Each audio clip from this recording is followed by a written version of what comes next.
It's day 2 of the Paralympic Games, and the rain has been descending on the city of Paris as we look at the Arc de Triomphe, still resplendent with its stature and bedecked with the Paralympic logo.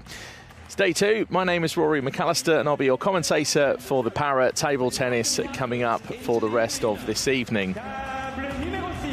So just go over to the announcements of the athletes coming into the South Paris Arena. Semifinals, representing Slovakia, Peter Maras and Jan Rajkos.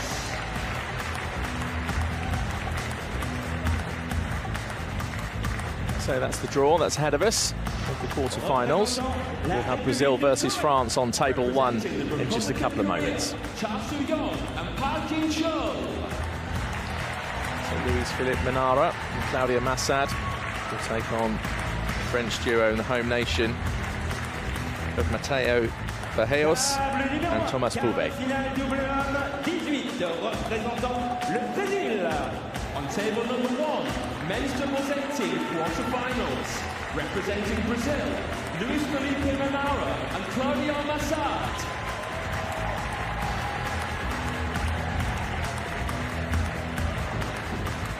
Représentant la France, representing France.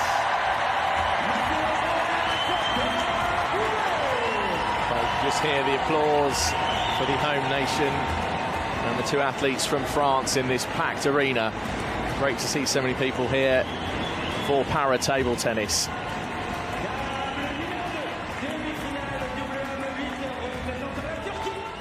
On table number 2, men's doubles 8 semi-finals, representing Turkey, Abdullah Öztürk and Nassim Turan.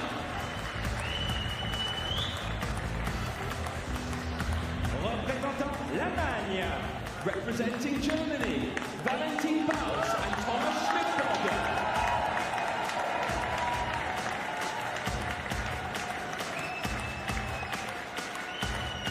Table numéro 5, quart de finale, double homme 18, représentant la République populaire de Chine.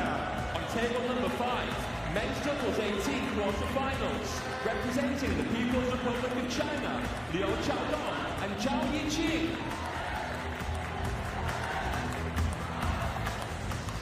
Représentant la Pologne, representing Poland, Maciej Chiniski and Igor Mischar.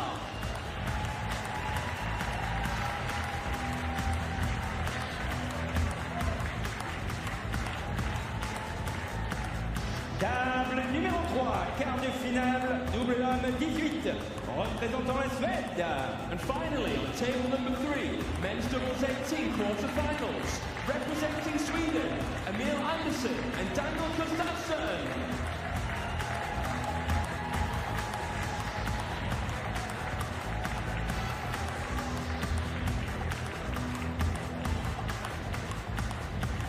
Représentant la Pologne, representing Poland, Patryk Czarnowski and Piotr Ledzucki.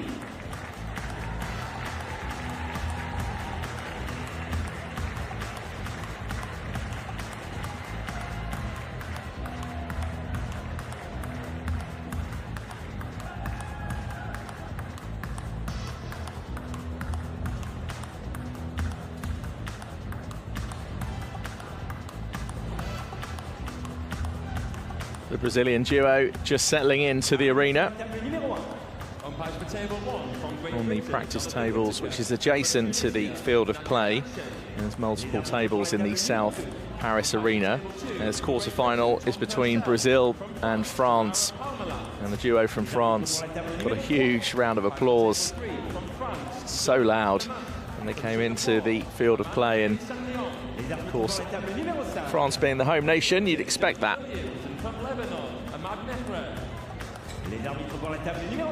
So Thomas Pouvet, now 33 years old, just keeping his hands as dry as possible on the towel, trying to get warmed up and ready for this match.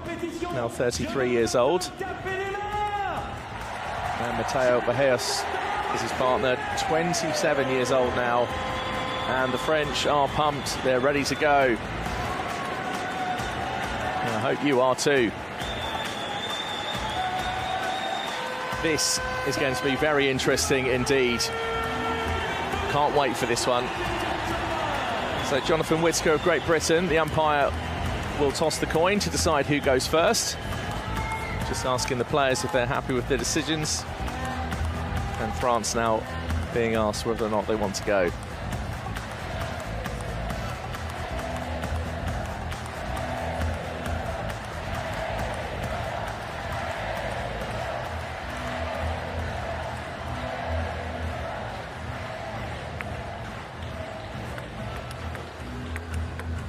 So just a couple of minutes now for the players to warm up.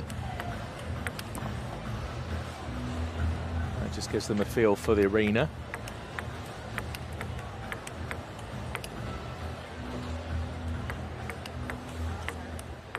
So in the doubles format, as you can see, the players taking alternate shots. That's how it works.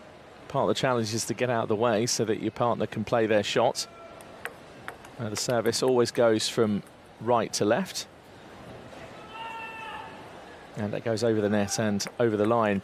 There's the man in charge, Jonathan Whitaker of Great Britain.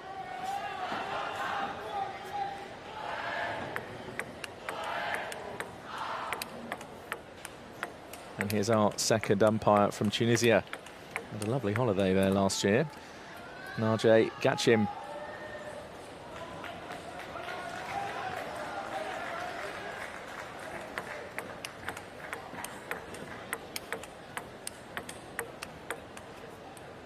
So even in the warm-up, you can see the speed in which some of these shots are going to be played. So the Brazilian duo, Luis Felipe Manara and Claudio Massad, up against the French duo of Mathieu Bahias and Thomas Bouvet.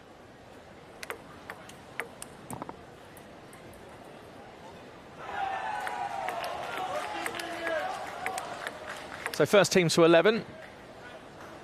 And you need to win by 2 points or more. And if it was to go to 10-10, then it would mean the service would also change, where one team just gets one serve each, and it goes alternately. Otherwise, it'll be a two-serve format.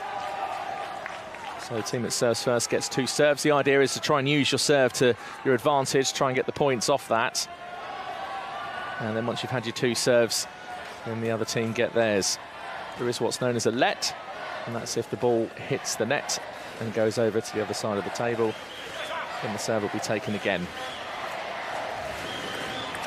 So Bouvet serves, and France take the first points in the blink of an eye.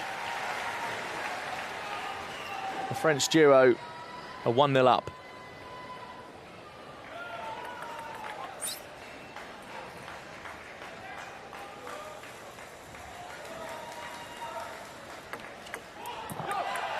Thomas Bouvet, slightly slower serve that time. I think just caught Luis Felipe Manara just slightly off guard. So when the ball's tossed, it must go at least 16 centimetres in the air. It can go higher.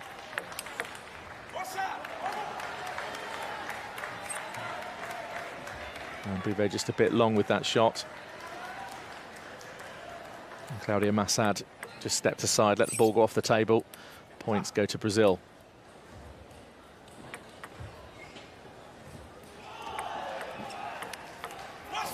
That's a brilliant shot. To be able to flick the ball at that speed with that kind of reaction just shows you the kind of level of para-table tennis we're seeing here at the Paralympic Games.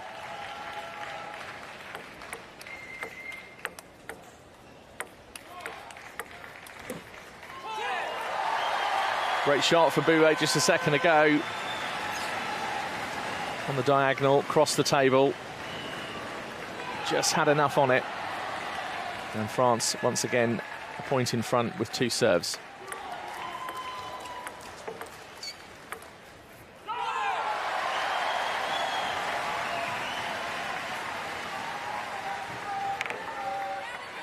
So 6 points in total have been awarded. That means you can take a towel break.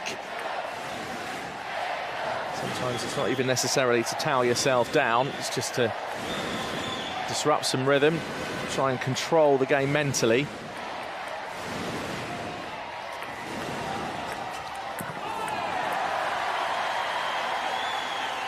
So it's first team to 11 If you win by 2 points or more, that'll take this game, and it's the best of 5.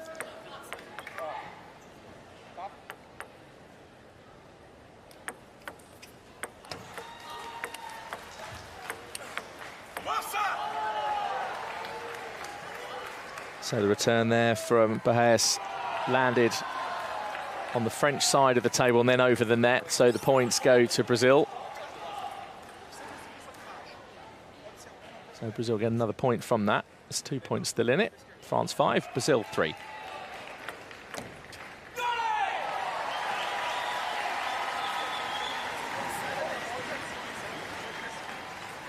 That flag looks like it's just fresh out of the packet.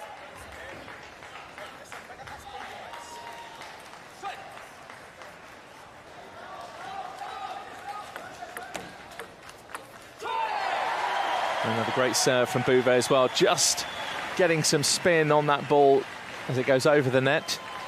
Just makes things a little bit more tricky when it arrives on the other side.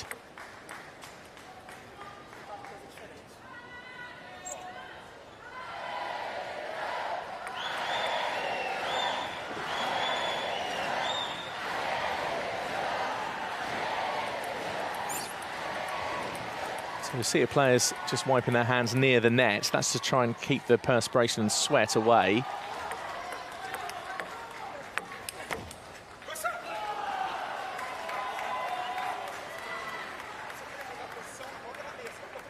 Meanwhile, Brazil get another point. The reason why they use that area near the net is because the ball is unlikely, highly unlikely to bounce there. Because of course, the idea is to get it over the net. So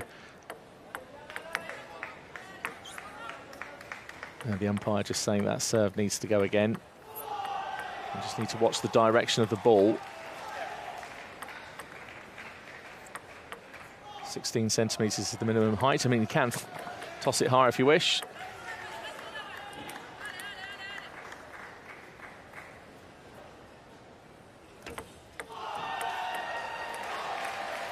And the ball just teeters over the top of the net and falls to the other side. France get the point. And you just see Barres just acknowledging that with a very polite way of saying, "Je suis désolé," which means I'm sorry in French. Sometimes you do need a little bit of luck, and the net can help, even at this level.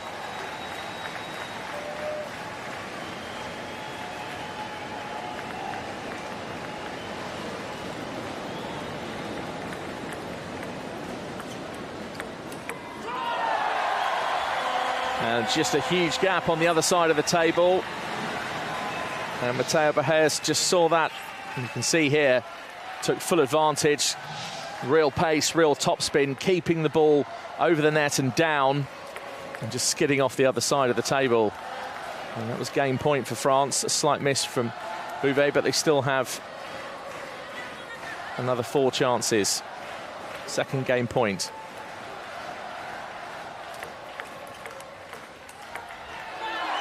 And another great shot, almost a carbon copy of the shot a few seconds ago.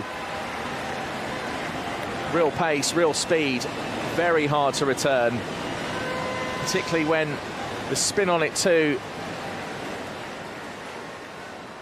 You see here.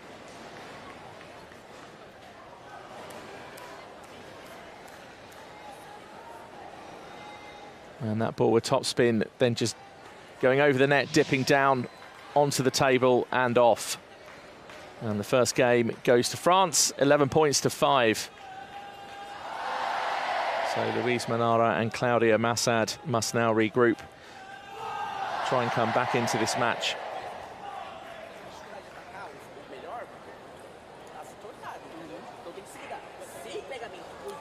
So longest rally there was 8 strokes.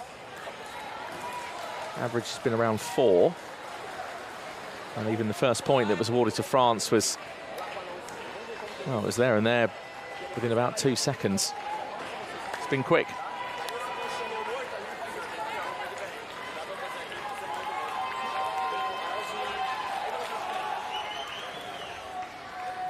The coaches can call timeouts as well during the match.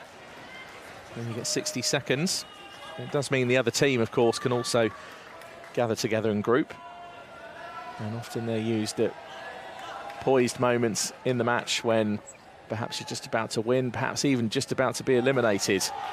Sometimes it's even just to disrupt a bit of rhythm or a bit of form from the opponents. It's not only the physical tactics, it's the mental tactics as well.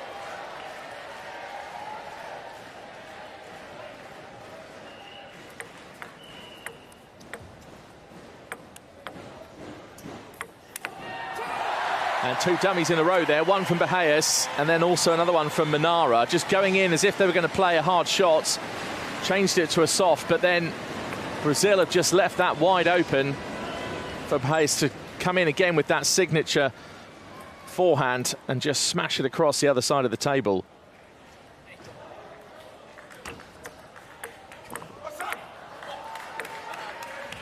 And you'll see just before the serves as well, the two players talking to each other, often sometimes making gestures. And again, and a quick word or two. You just see Massad just opening up two fingers beneath the table, just to signal what he was going to do there.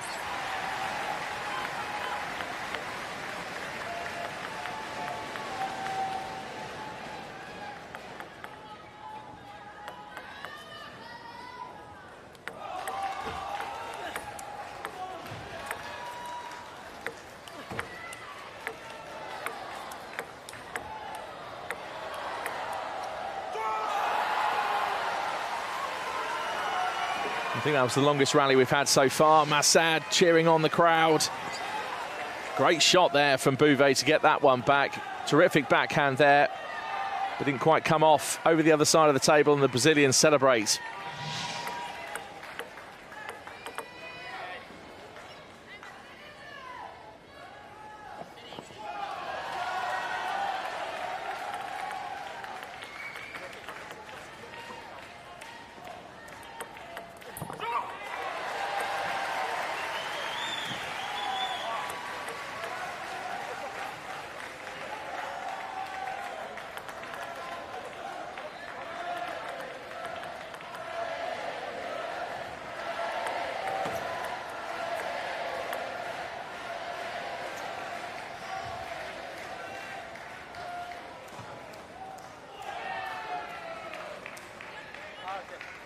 This is just Jonathan Whitaker, the GB umpire, just reminding them about the flat palm and the 16-centimetre height for the serve in order for it to be legal. And of course, as a player, you're going to try and play the rules to the edge as much as possible.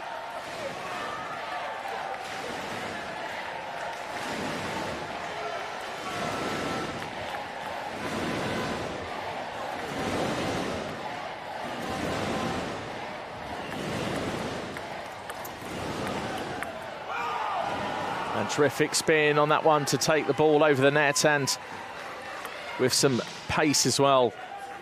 Very skillful. And there was nothing the two French athletes could do about that.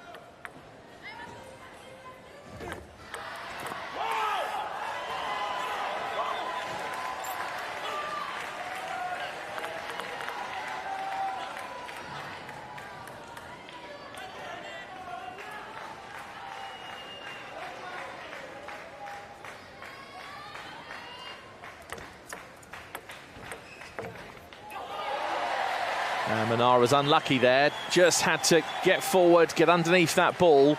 Just came over a little slower than he thought. Managed to get it back, but just with a bit too much length and distance.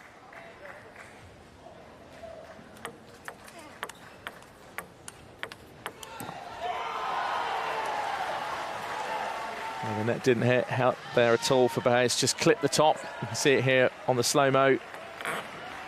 And then that's what takes it off its trajectory. Palais is just trying to play for the far corner of the table. Brazil are in front. Brazil 8, France 4.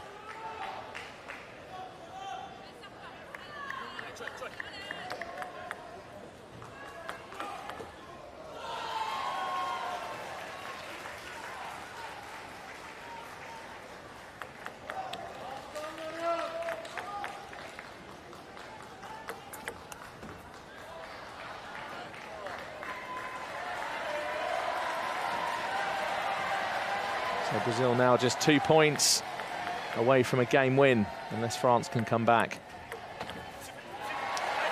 And again, just Manara's footing, trying to get forward. A valuable point for France. They're 4 behind. They now have 2 serves. And the French really do need to get their points from their serve.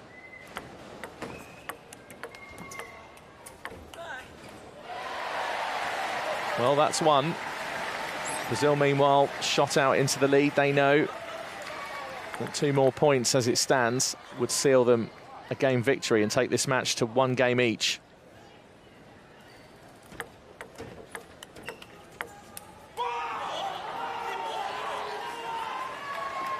That's Massad celebrating. He knows this is game point.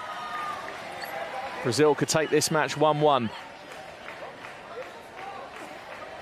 How will the French duo respond?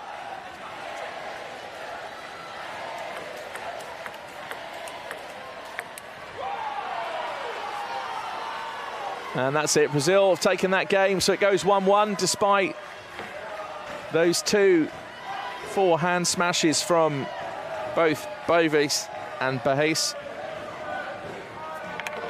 And that last shot from Bouvet over the edge of the table at the back, and it meant it was a Brazil game win.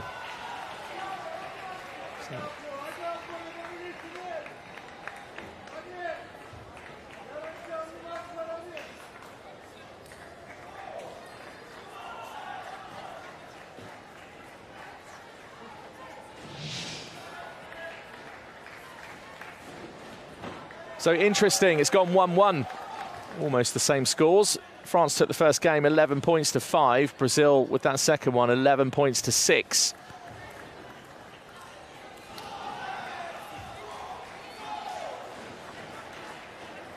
It's the best of 5, so who will take the advantage here? Either France or Brazil will go 2-1 in front.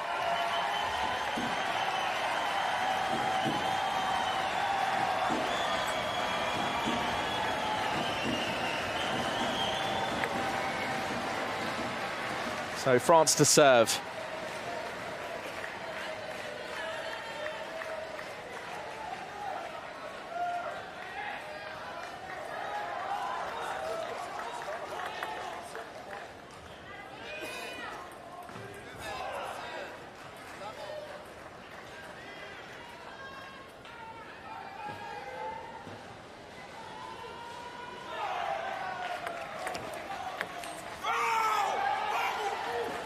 And we're seeing more animated celebrations from Claudio Massad. This is what sport does, just drives passion. Let's face it, this is the highest standard, the Paralympic Games. If you're not going to celebrate there, what else can you do? And disappointing serve from Bouvet, he knows it too.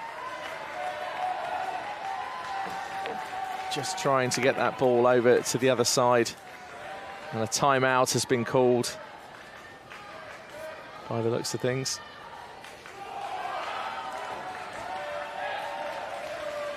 And quite an early time to call the timeout as well for the French, because only 2 points into this game.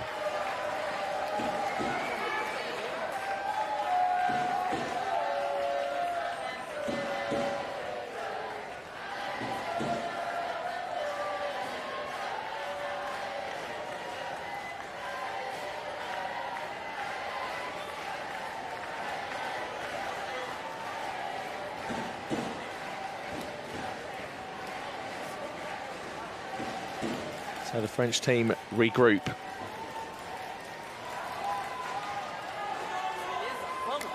course, you can't even call a timeout just to disrupt the other team. It's not necessarily because coaches have spotted something that they'd like to impart or pass on to you. Let's see what effect that timeout has. Will Brazil continue with the points? Will France come back? This third game is currently Brazil 2, France 0.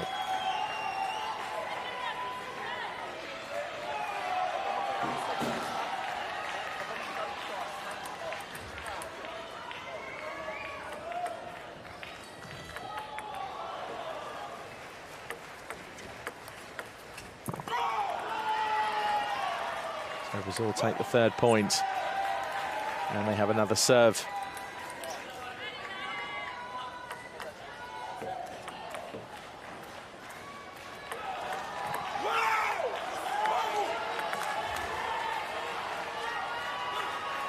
And the reaction from Massad says it all. That's 4.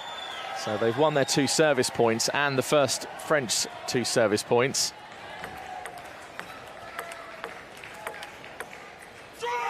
And again, it's 5 points in a row.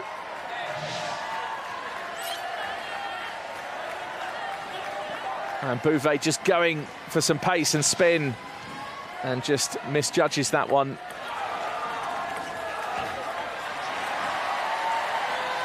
And lo and behold, at the other side of the table, Manara's just gone and done the same thing. Just shows you what can happen, you see. 6 points down in this game and the first towel break.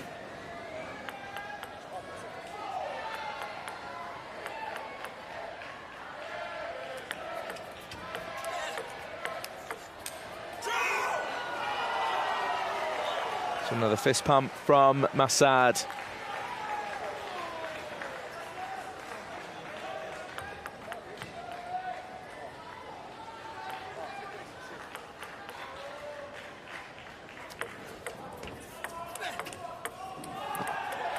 Just see the spin that ball had on the back of Massad's serve, just as it came towards the other side of the net. Landed to the left, then spun off to the right. But France was smart enough to work that one out and get the point.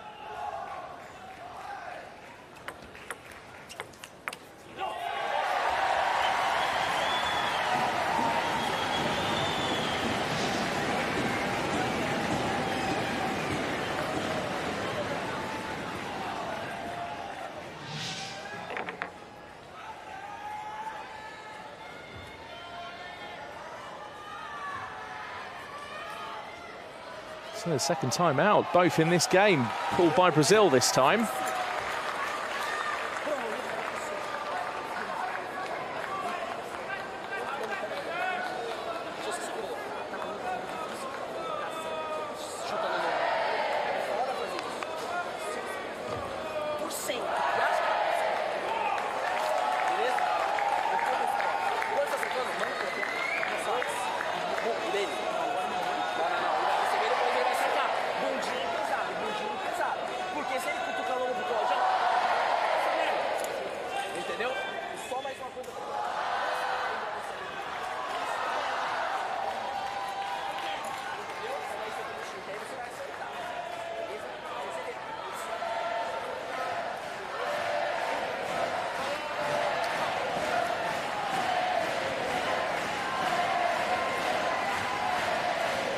Both court coaches calling a timeout in the same game, in game 3. Currently stands at Brazil 6 points, France 3 points. First team to 11 with a 2-point or more clear lead takes the game.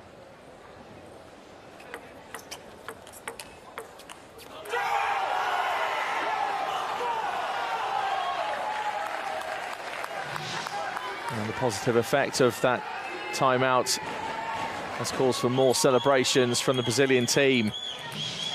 You can just see what this means to them.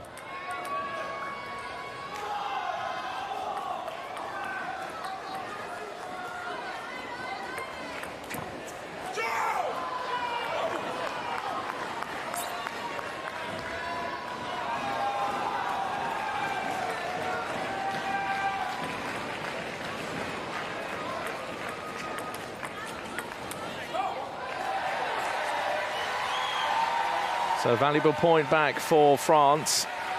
It's now 8-4. And in this quarter-final, whoever goes through to the semi-final is at least guaranteed a bronze medal, because the losing side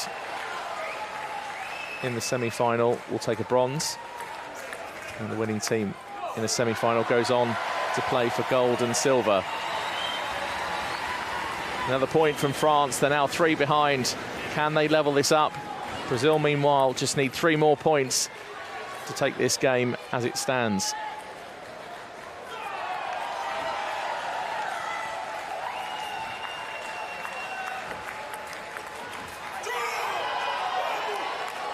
Let's put the Brazilians 1 point closer.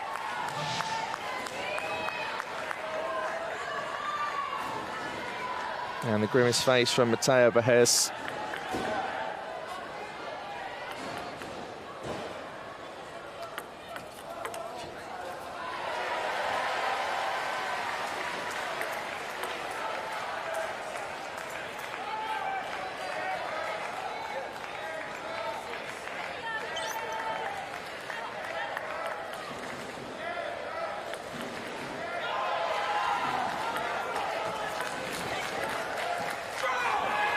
Great spin on that shot from Manara. You can just see it here. Look at that. And therefore, that return from Bouyas, just not enough.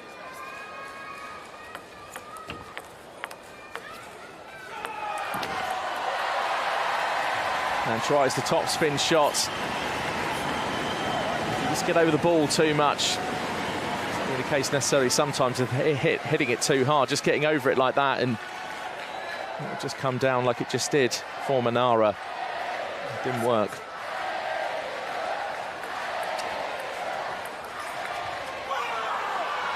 And Bouvet's missed that one, which means the second game point gets Brazil over the line. That game finished 11-7. So Brazil have the advantage in this match. It's 2-1 going into game 4.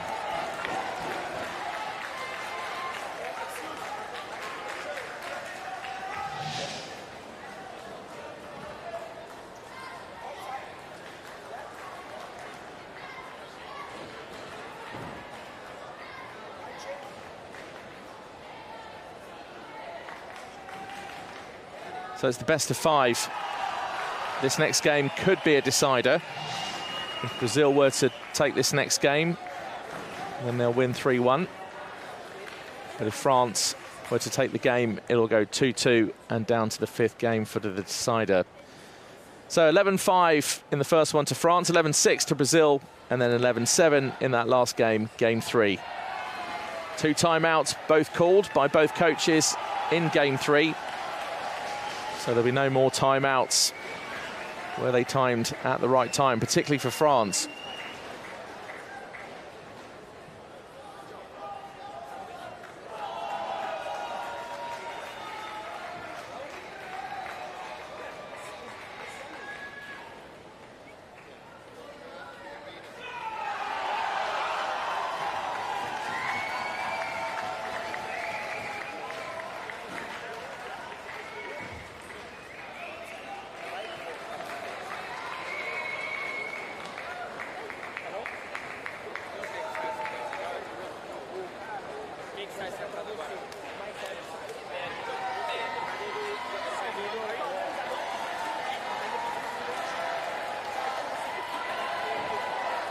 Well, it just looks as if Massad's leaving the field of play to go and change his top.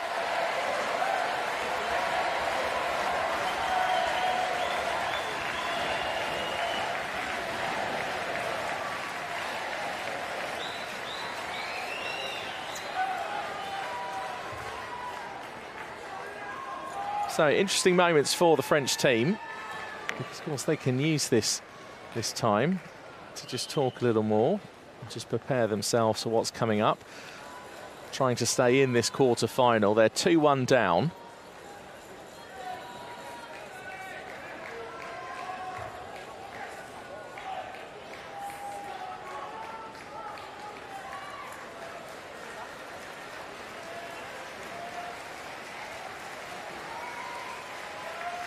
That's exactly what they are doing. It's almost like one big, long, extended timeout for France.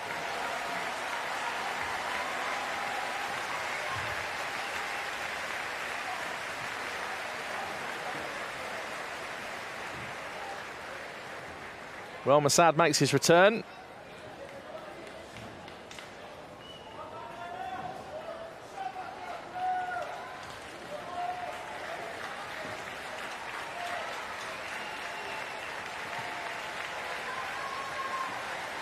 And meanwhile, Bouyas and Bouvet continue their discussions.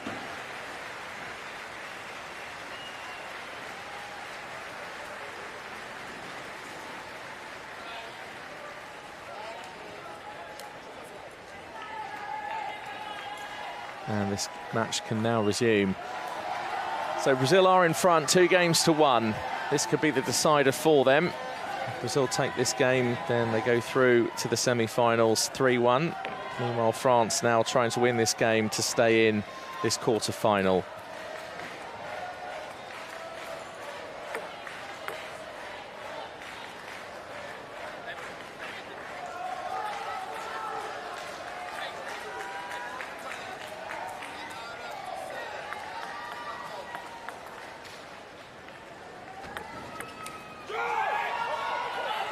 First point goes to Brazil.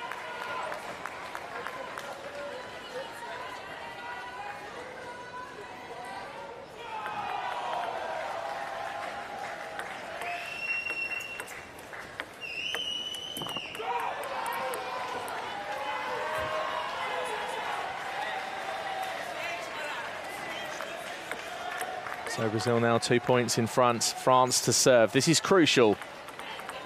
Try and get off to a good start for the French in this game. They're trying to stay in this quarter-final.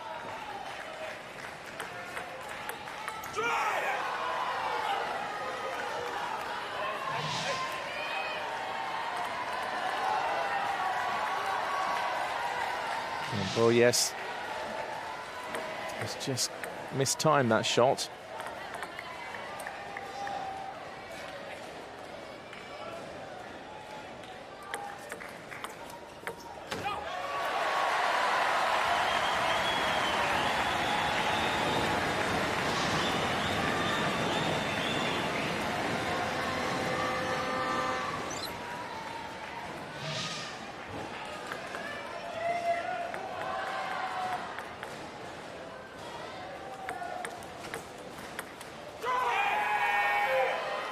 That's another point for Brazil.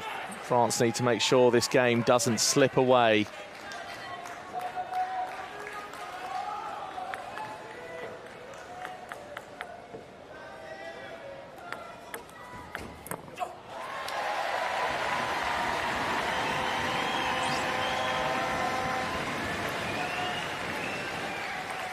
So 6 points have been awarded, 4 to Brazil, 2 to France. That means you can take a towel break. If you play table tennis, you'll know how much you can work up a sweat. Terrific shot from Barreiras. Came back over, but wasn't enough in the end. Brazil take the point. And now 3 in front, with France to serve again.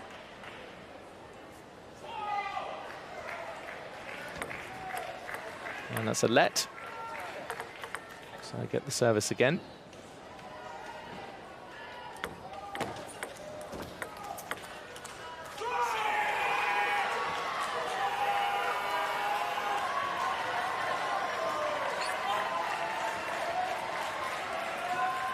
So Brazil, as it stands, 5 points away from going through to the semi-finals.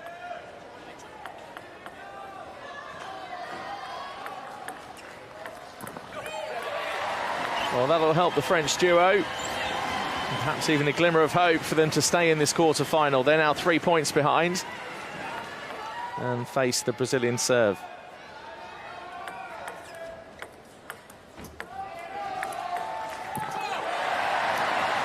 Great return, and Massad just couldn't get on it. Great backhand from Bouvet at this stage, just world class. What a shot.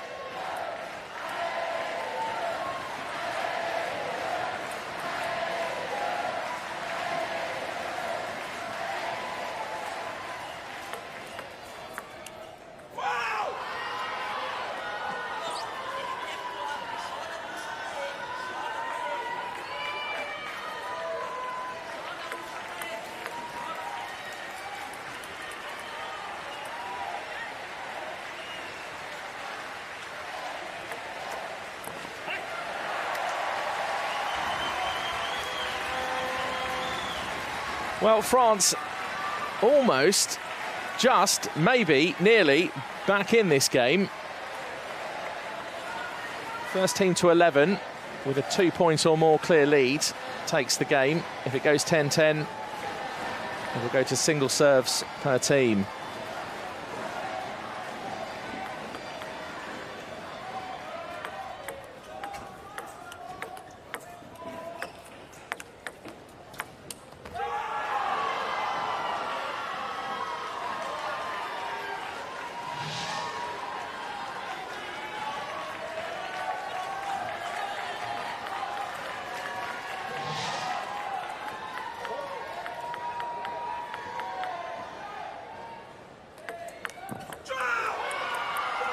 Well, that could be crucial for the French in terms of the Brazilian score, because that's 9-5. Brazil now 4 points in front.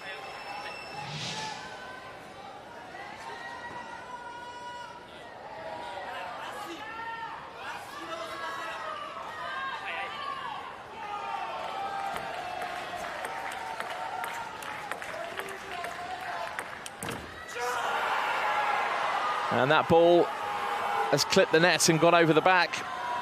And for Buyas, it happened earlier on, and it's happened again just a second ago. This is now match point for Brazil. France cannot afford one more error.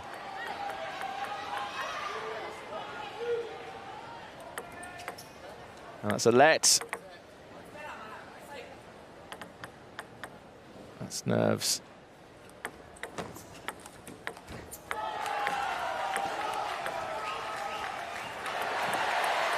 France have clawed back a point. And the arena goes crazy. The noise just erupts. Meanwhile, the nervous looks of the Brazilian supporters. Second match point for Brazil.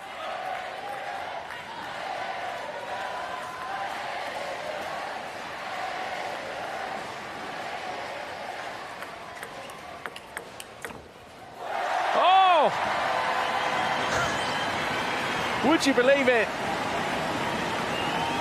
It's gone to a third match point because France have just managed to notch up to 7. They're now 3 behind.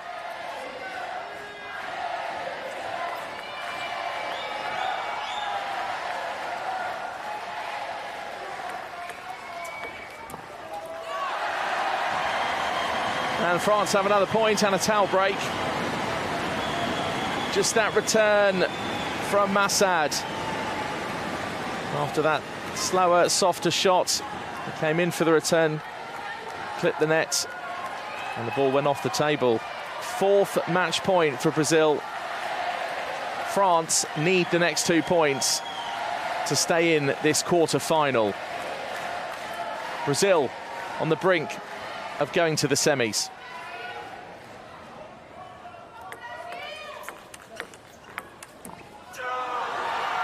And they're through, they've done it.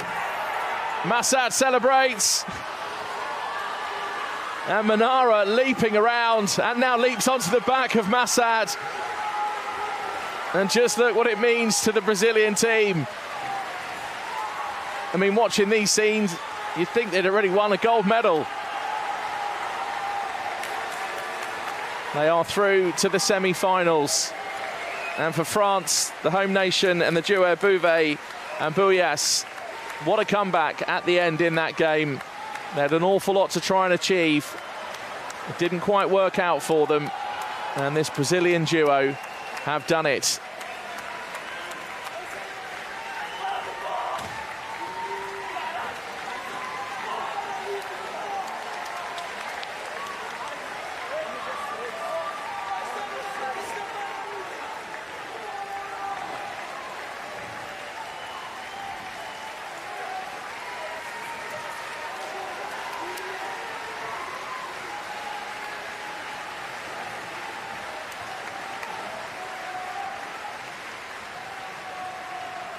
Well, the French look disappointed. You would be, wouldn't you, going out of the quarter-final? But what an achievement even to get to a quarter-final in your home nation at the Paralympic Games. So Brazil will move on to the semi-finals. And the final score in that last game 4 was Brazil 11, France 8. France taking the first game, and then Brazil with the last 3, going on to the semi-finals with a 3-1 match win.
Dans le même tableau, la qualification de la paire brésilienne et enfin en demi-finale du double messieurs 8, la qualification de la tête de série numéro 2, la paire allemande.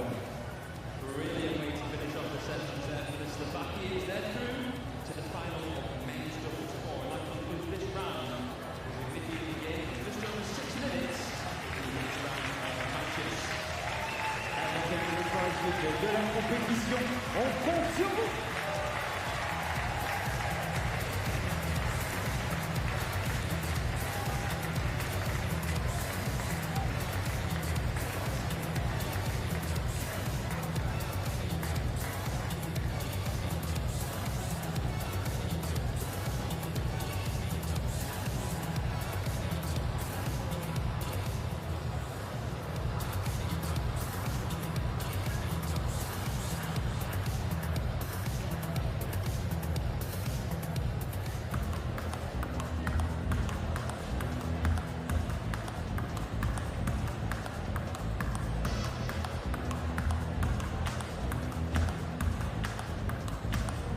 Mesdames, Messieurs, merci d'accueillir les athlètes dans l'aire de jeu. Table numéro 1, quart de finale, double homme 14, représentant la Grande-Bretagne. On table number 1, men's doubles 14, quarterfinals, representing Great Britain, Billy Shilton and Paul Paralympic. It is the British duo for this next quarter-final from Great Britain. Paul Karabalek alongside Billy Shilton. Representing Brazil, Paulo Salman and Israel Stroll. So Paulo Salman and Israel Stroll are the Brazilian duo who will face the Britons. So a place in the semi-final is at stake. This quarter-final match between Great Britain and Brazil due to get underway on table 1 here at the South Paris Arena in just a couple of moments.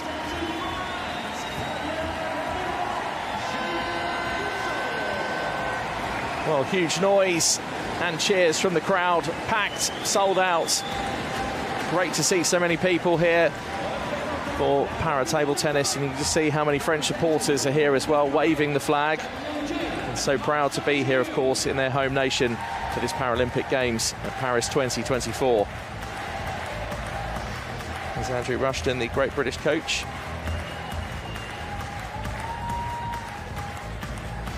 Table numéro 5, quart de finale, double homme 18, représentant la Belgique.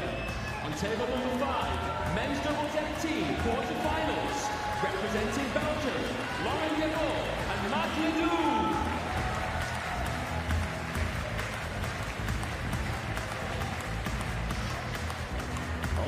So Great Britain versus Brazil.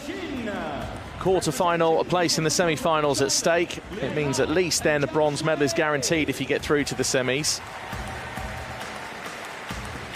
And Paul Karabalek and Billy Shilton. Shilton on the right of your picture, Karabalek on the left. Just having a few words with each other before they get underway in this quarter-final. Men's doubles 14, quarterfinals, representing People's Republic of China, Huang Xiaojin and Peng Weinan.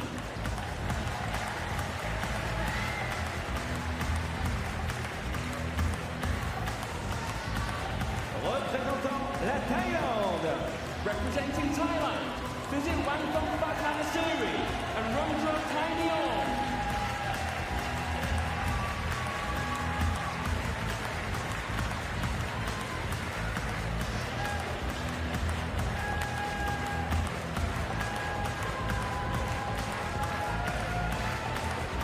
Warm-up will begin in just a few moments. They'll get 2 minutes to do that, just to get settled into the arena. Meanwhile, there's the umpire for this match, and that's Bong Mingjun, the Republic of Korea. And Jacques Lebeau of France is the second umpire. And Bong Mingjun just doing the coin toss to decide who's going to serve.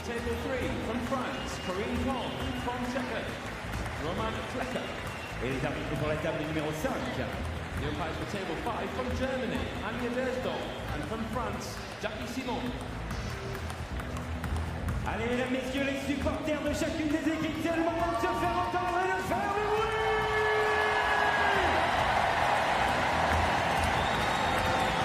So the warm-up now started. Plenty of medals between these four athletes. Paul Karabalak, 38 years old, to the right of your picture. Silver medalist at Tokyo at the Paralympic Games in the men's team. Also a bronze medalist at Tokyo in the singles, class 6.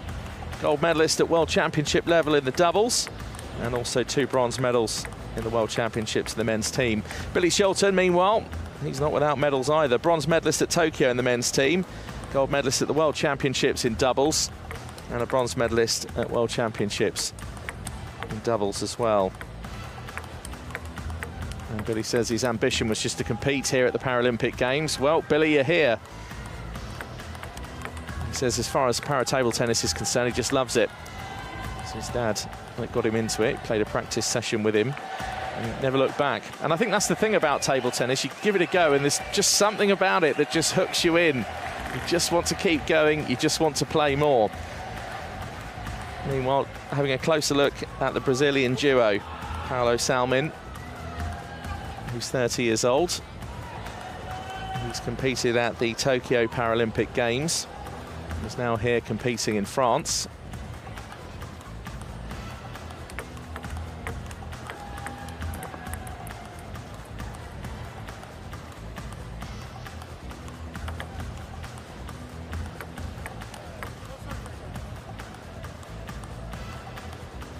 So Paulo Salman, who's just closest to the table at the moment, in the middle of your screen. Gold medalist at the World Championships in the mixed doubles. That was in Granada a few years ago, 2022. And a gold medalist at the Pan American Games in Santiago, along with being hailed as the Para Table Tennis Player of the Year in 2019 in his home nation of Brazil. Israel Stroh, meanwhile, 37 years old. Just warming up to the left. Silver medalist in the singles at Rio. And a silver medalist 3 times at the Pan American Games 2023.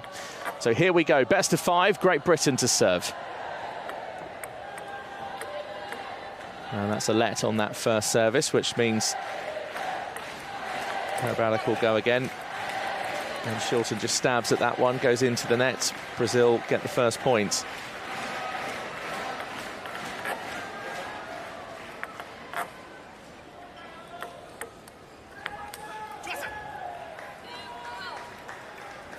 And a bit of pace on that left-handed shot with some topspin from Shilton, but missed the table. Brazil get the point and now have 2 serves.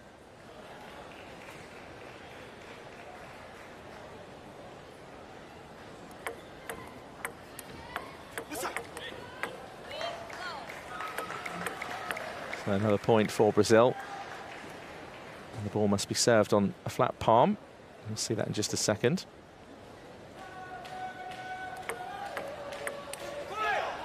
And the ball must be tossed at least 16 centimetres in the air. You can go higher. And we may even see that done over this match.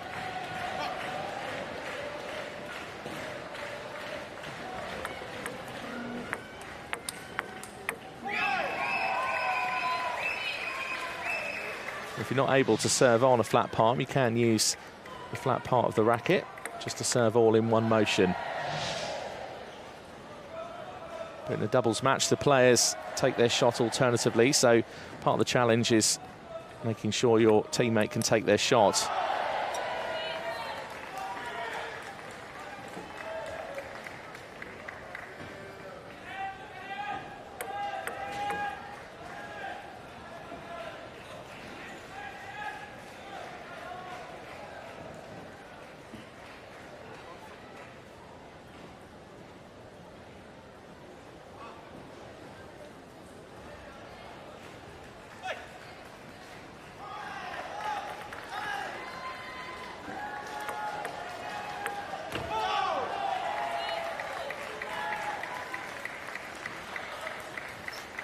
So Great Britain go into the lead for the first time in this first game, 4 points to 3. Brazil with their second serve.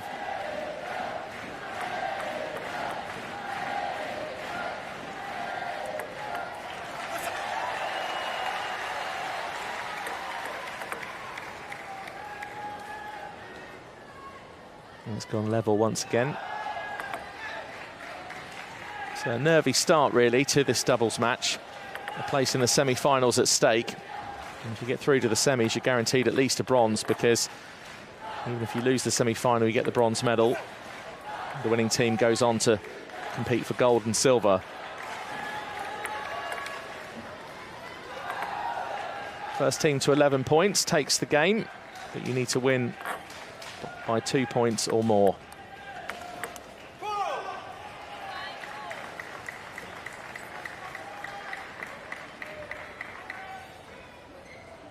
So in the doubles format, a bit like singles, you take 2 serves. If the game was to go 10-10, then it's just 1 serve per team.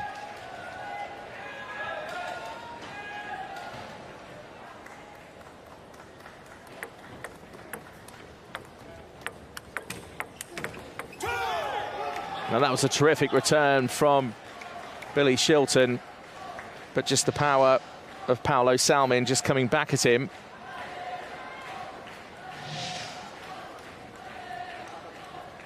And Israel Strott now resumes again next to his teammate, ready to be a second receiver.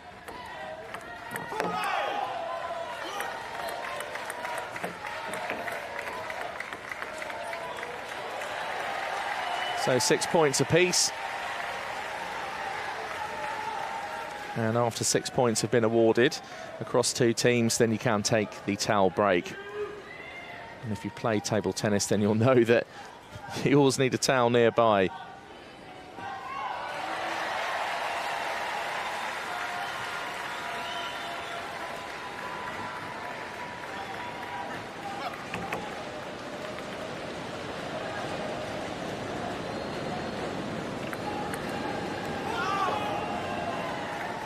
So you'll see the players sometimes talking to each other just before the service, and often even sometimes making gestures underneath the table.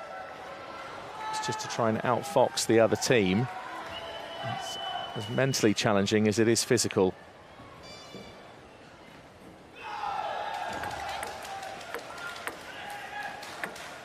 I know Billy Shilton has said this himself, there's just so many aspects to it that just make table tennis at this level so fascinating.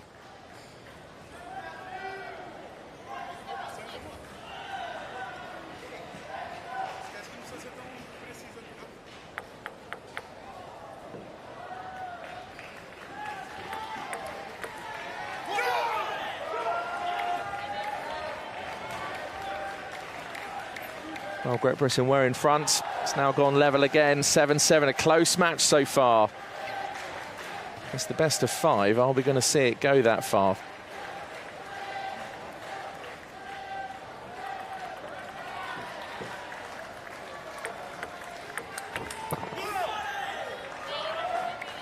And that return from Shilton just clatters into the net.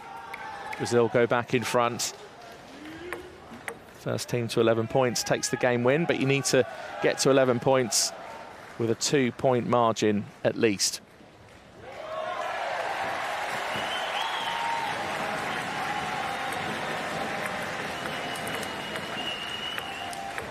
You can see the ferocity and the speed at which this game is being played, and some very animated celebrations from the Brazilian duo.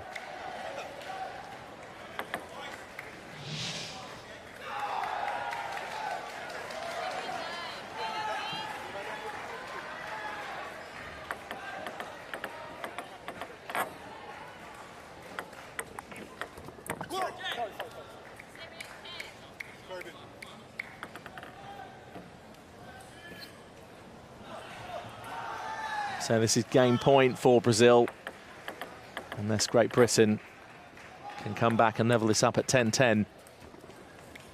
And it's not to be. Brazil take the first game, and 11 points to 7 in the end.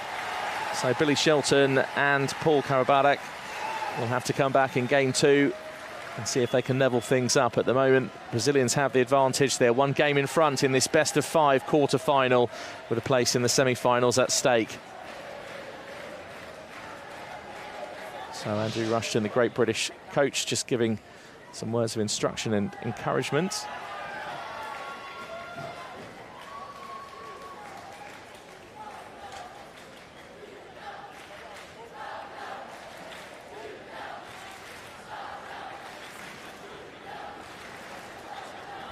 Just watching on the slow-mo there, Paul Karabatic just having to stab at that one, come forward, just slightly off balance.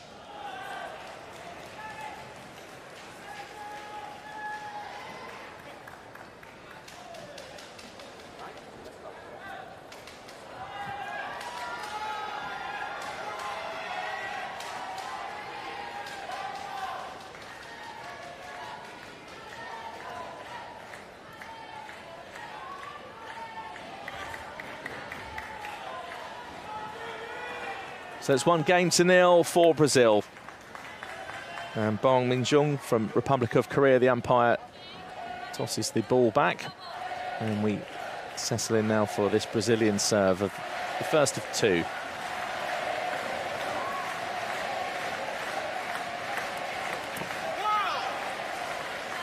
So Great Britain take the first point of this game.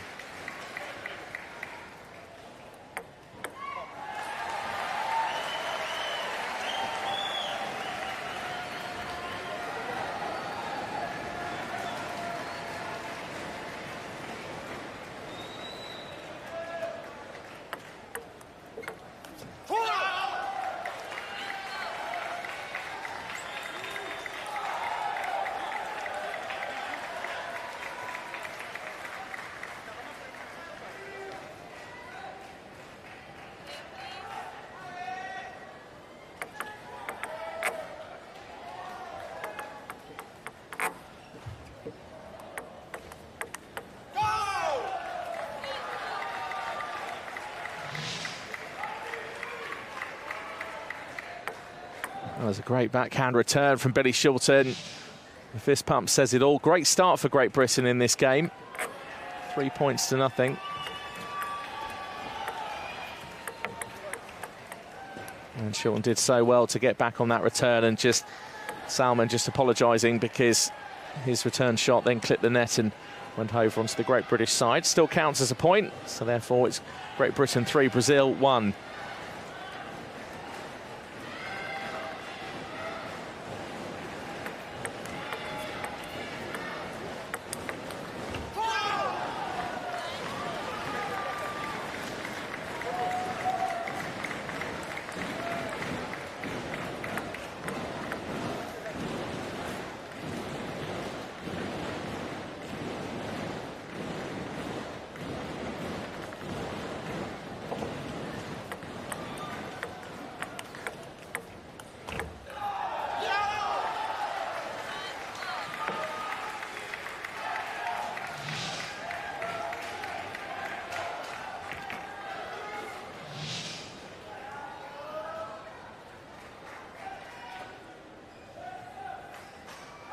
So a towel break. There's been 6 points awarded in this game. After 6 points, you can take the towel break. In table tennis, you always want a towel quite close by to you.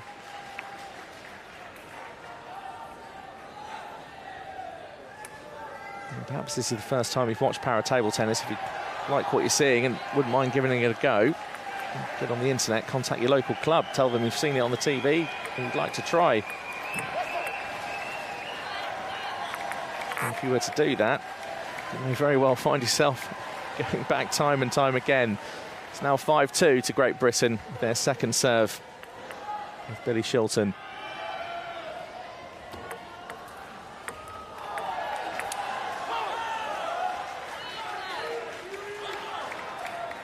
And that return just too long. Missed the back of the table. Brazil get the point. And Brazil now have 2 serves. They'll be trying to level this up 5-5 and take advantage of their service.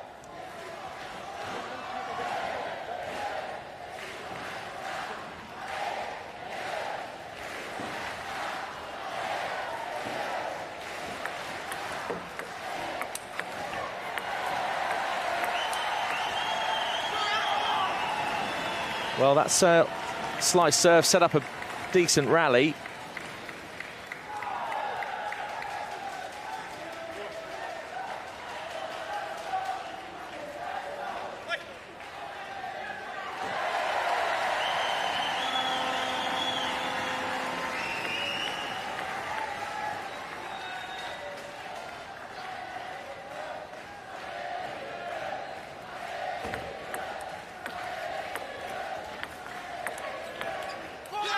A different serve that time from Salmin, just a little bit slower, just with a softer touch. But in the end, after a few strikes, it's gone Great Britain's way. Great Britain 7, Brazil 4. Great Britain with the service. Karabaluk now has the honours.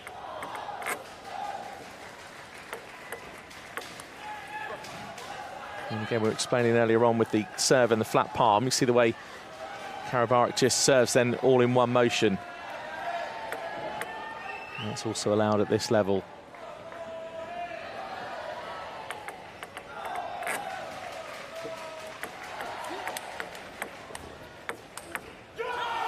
Well, a lightning reaction from Billy Shilton a few shots ago. The Brazilians cheer. They've won the point. Just the speed of that shot.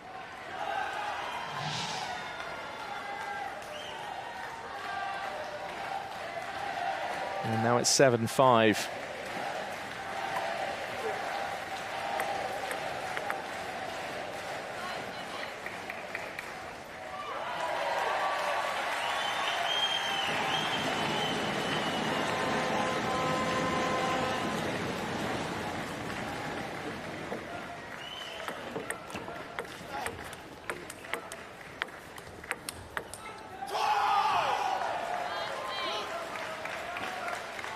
Huge cheer this time from Shilton and Karabaluk. They know how valuable that point was, because the closer you can get to 11 points, to then try and close the game out and win by at least a winning margin of 2 points. Great Britain just 3 points in front as it stands. Brazil to serve.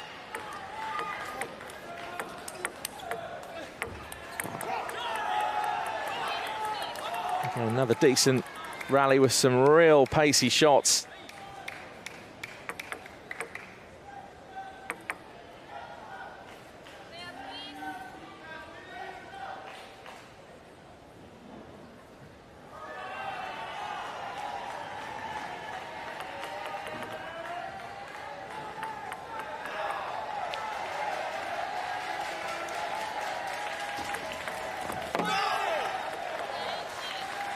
Well, interesting game two. Brazil went one game up a few moments ago.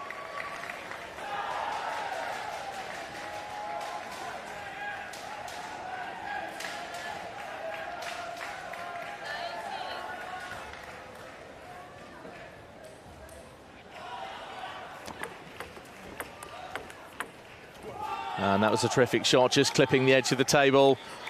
And Brazil now just a few points adrift. Great Britain 9, Brazil 7. And tense moments in this second game. A place in the semi-finals is at stake.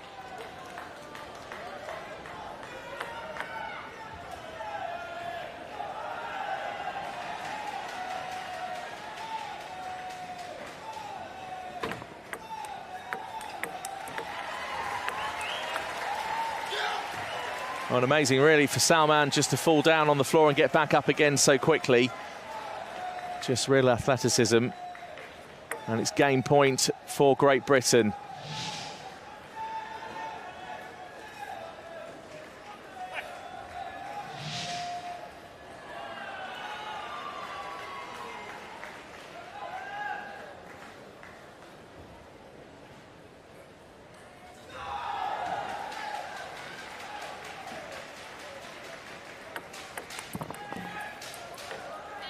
Just a few nerves, perhaps. Karabaluk just came in, just had to take a stab at that shot and gave the point to Brazil. Towel break meanwhile taking place. And Great Britain have another game point. Now if this match was to go 10-10, then a team still then needs to win by 2 clear points. It's just that once it goes to 10-10, you don't get 2 serves. It's just 1 serve per team.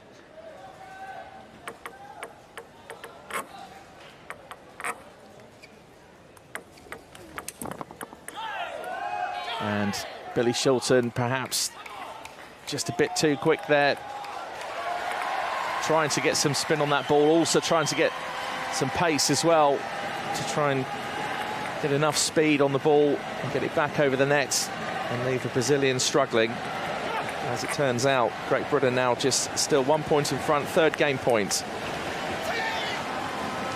And they've done it.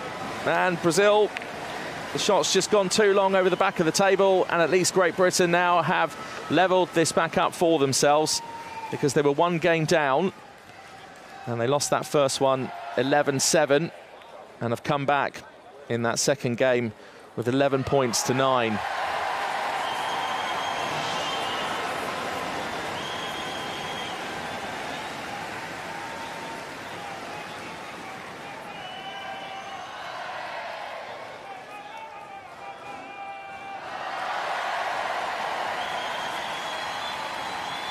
And that's the moment Great Britain knew that they'd won that game, just with that return from Salmin. He just came at an awkward point to his body and just couldn't get behind it properly in order to make the return that he wanted.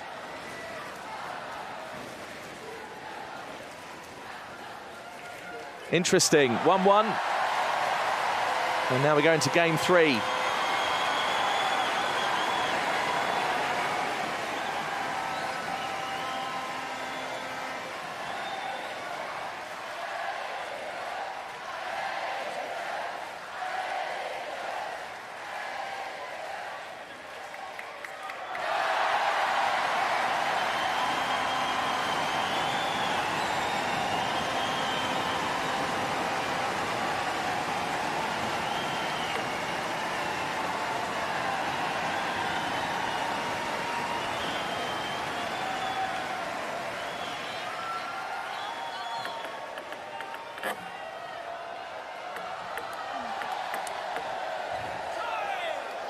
So Karabalak with the first serve. Great Britain will get their second now. And Brazil take the first point.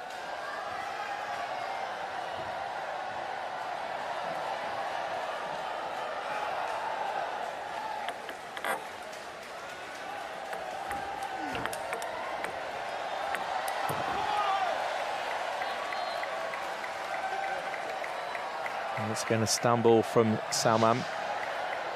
Just the pace at which this game is being played, it's no surprise. Deals with it so well.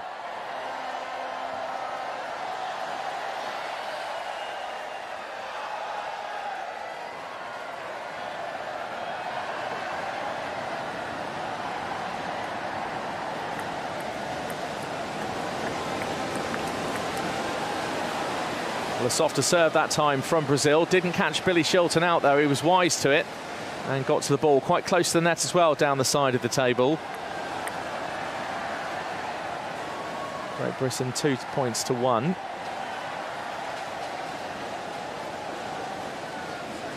And it's Paulo Salmin to serve.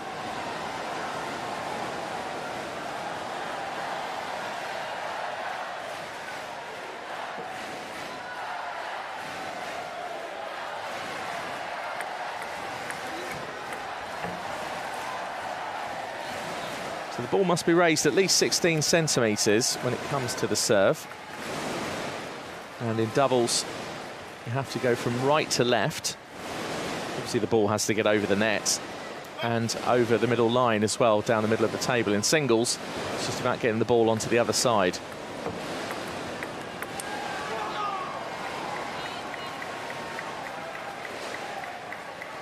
So the net is a good marker. It's just over 15 centimetres in height.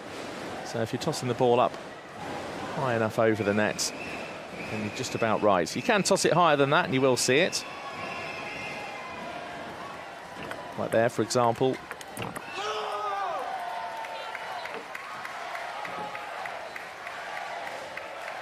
And Brazil lose that point, an unforced error. And 6 points have been awarded in this game. 4 to Great Britain, 2 to Brazil, so a towel break is allowed after 6 points.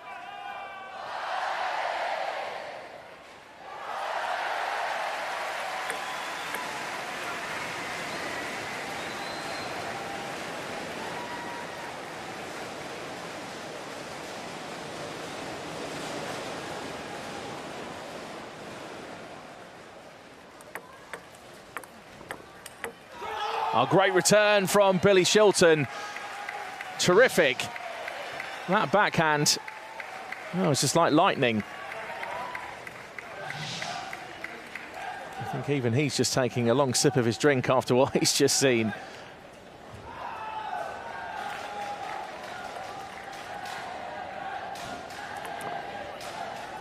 So that's a let.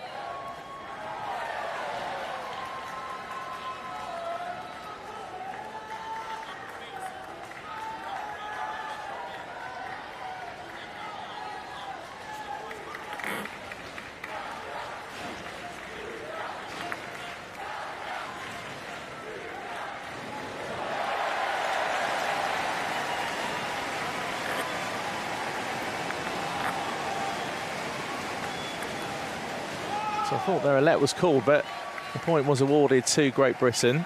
And another one now. It's now 7-2.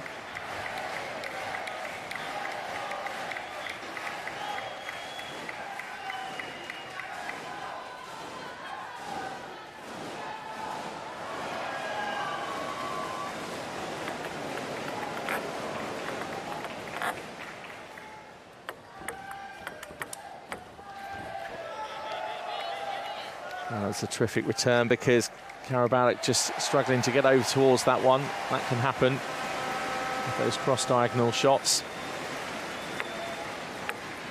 And Brazil just playing to that side as well. Managed to claw back another point, so they're now within 4. Great Britain 7, Brazil 3.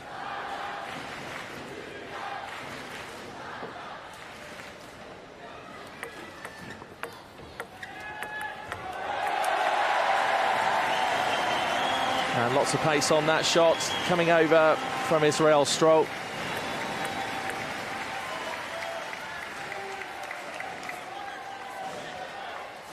And just on that occasion, too much for Karabalik to deal with.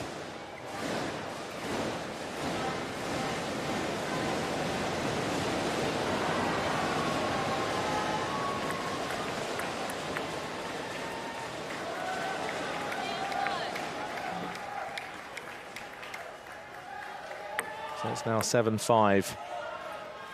Great Britain have 2 service shots.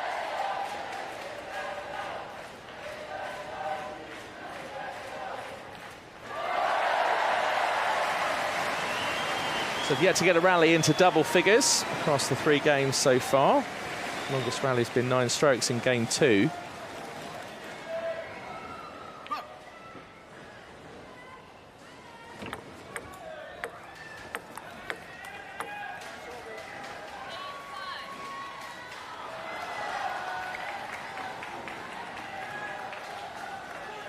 Great Britain go 1 step closer to trying to push this game out and go 2-1 in the match.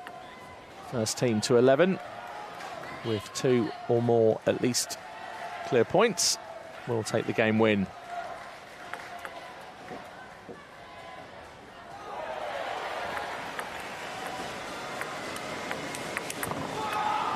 And a great return once again from Billy Shilton. That forehand just coming off this time. Just snapped through at it and kept the ball so low as well, going over the net. World-class shot.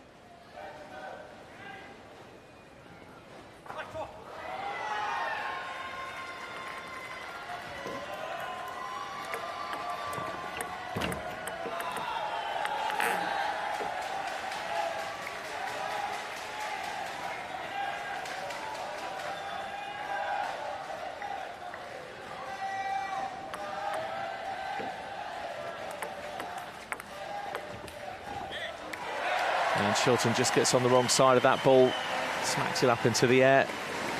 Brazil get the points, and it's gone back to a gap of 2. So close again between these two teams. It's been close so far, and in game 3, once again it's 9-7 to Great Britain. And we've seen this happen in some of the other matches.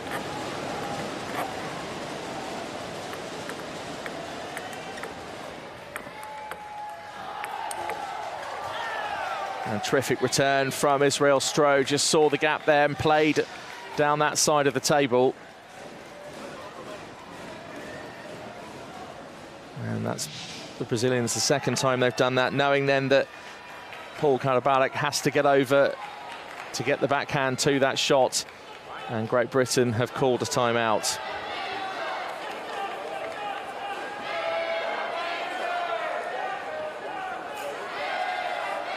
So 60 seconds is the allocated time for a timeout. At the moment it stands Great Britain 9 points, Brazil 8. A pivotal time in this entire match in this quarter-final, because the team that takes this game goes 2-1 in front, with then just another possible 2 games to play. You can of course close it out in game 4 and take the match 3-1.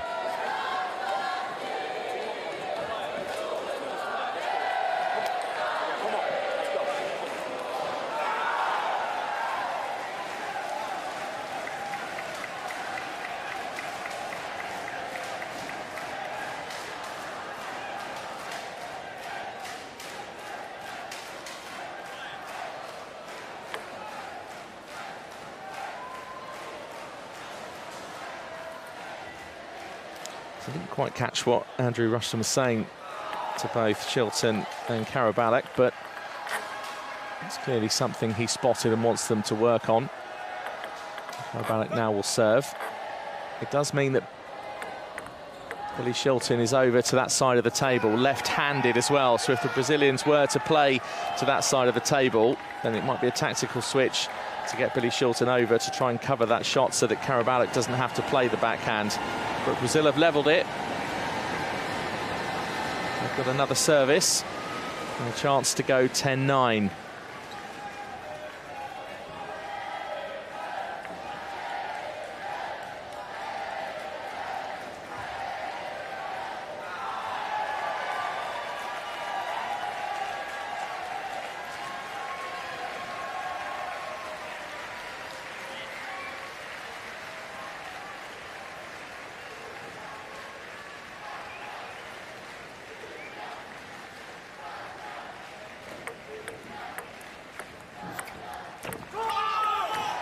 And Great Britain have got the point.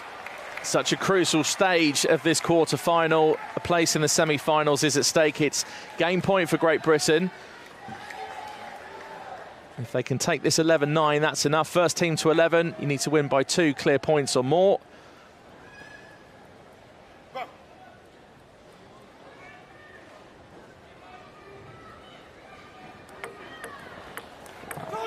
And Great Britain have done it. You can just see the reaction from Shilton and Karabalek. And Great Britain are 2-1 up in this match. Crucial stage. And now it means the Brazilians need to win this next game in order to stay in this quarter-final. Billy Shilton and Paul Karabalek, and perhaps even a stroke of genius as well from Andrew Rushton, the great British coach, calling that timeout just so close towards the end of game 3. And Great Britain closed it out 11 points to 9.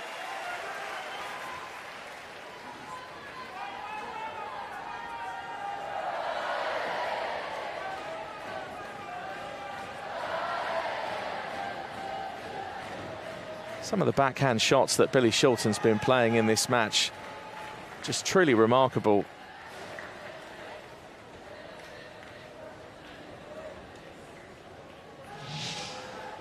So Brazil now need to win this game to stay in the quarter-final. If Great Britain take this 4th game, they are through to the semi-finals in this match, 3 games to 1. They've used their timeout, so Brazil can still call theirs.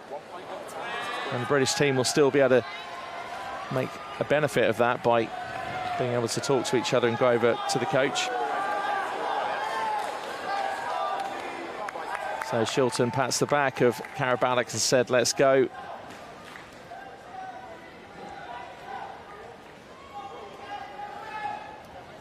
Paolo Salmin, meanwhile, now 30 years old, competed at the Tokyo Paralympic Games.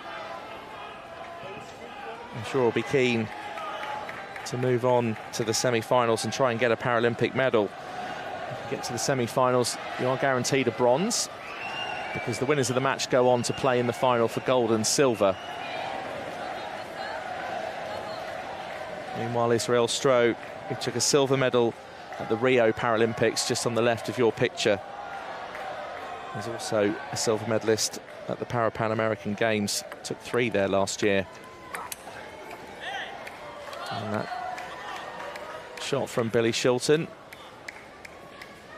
didn't come off that time. Brazil get the point.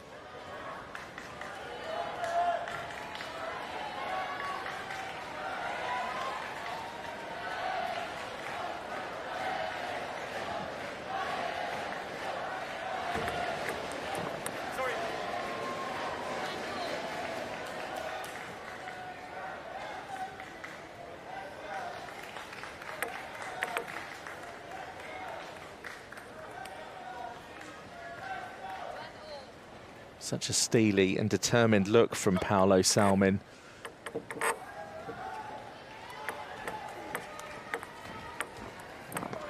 Certainly looks like he means business.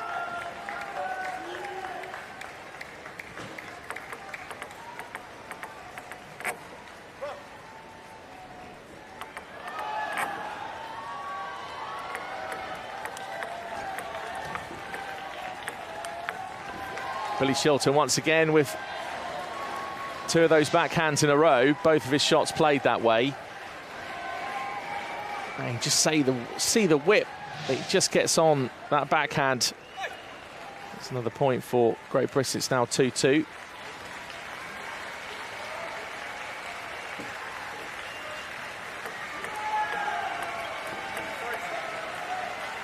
And the British team just apologising.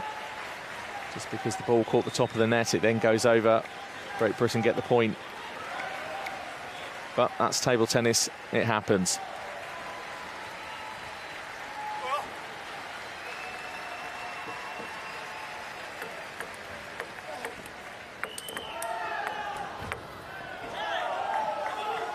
Terrific shot from Salmin.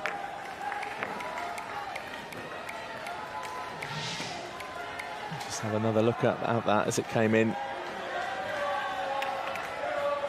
Just manages to get enough power on the ball. It's played quite high, but enough to get Brazil now level again in this match. Great Britain 3 points with the serve. Brazil also on 3 points.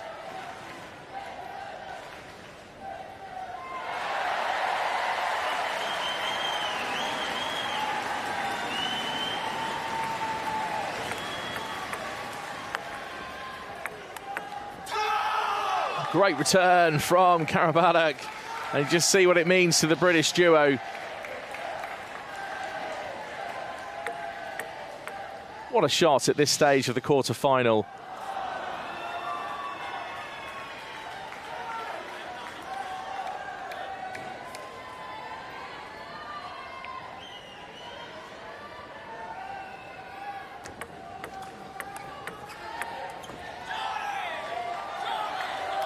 So you just saw Billy Shilton there just whispering behind the racket to Karabalak, giving instructions as to what he was going to do with that serve.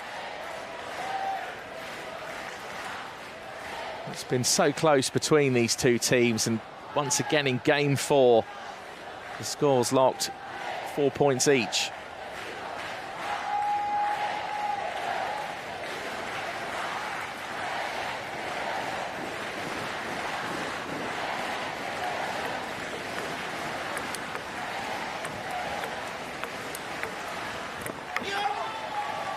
And just from Salman there, just had to dip down, go for the return. Made a decent connection with the ball, but just not quite enough to get it over the net. And Great Britain go 1 point in front. Brazil have called a timeout, and that's no surprise at all. Brazil 2 games to 1 are down in this match. And they have to win this one in order to stay in the quarter-final and take it to 2-2 and the deciding 5th game.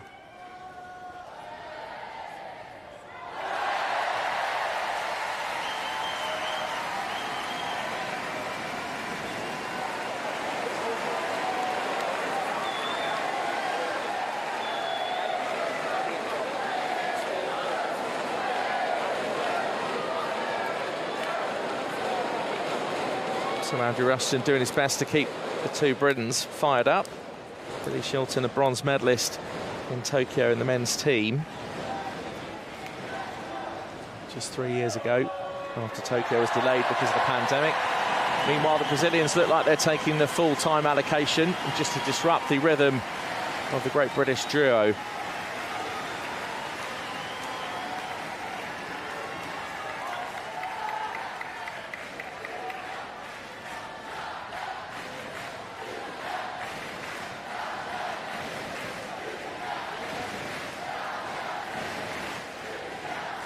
So it's Great Britain 5, Brazil 4, another very close game.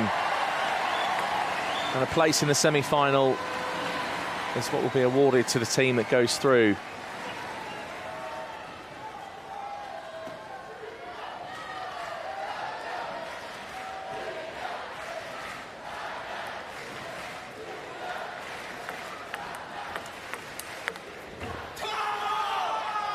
So Great Britain will go 2 points in front. And they now have the serve as well to try and capitalise on their service. So Karabatic will serve in one swift motion. Serves from right to left.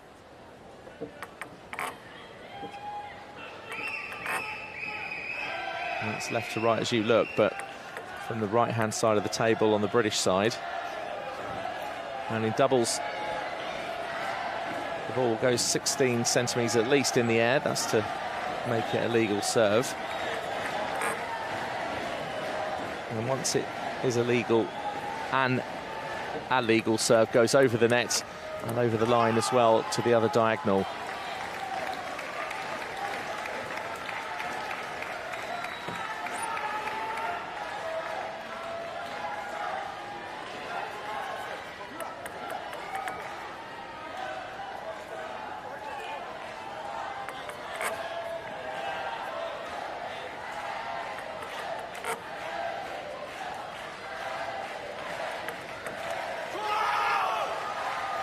And Straw just snaps back at that serve from Karabatic. It's a crucial point for Great Britain at a crucial stage in this quarter-final. And Billy Shilton came over just to take the shot once again on that favourable backhand that served him so well in this match so far. I wonder what's running through Andrew Rushton's head, the great British coach, that the team here are just 3 points away from getting into a semi-final, perhaps. Brazil will certainly be in this one to fight on. They're 4 points adrift at the moment, but Brazil do have the service.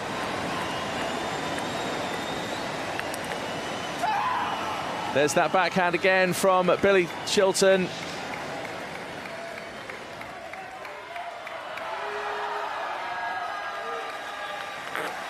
And just stabs it right down, almost just off the centre of the table.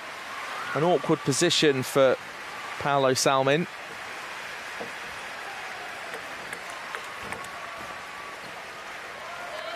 And a quick whip shot there. Brazil have the point.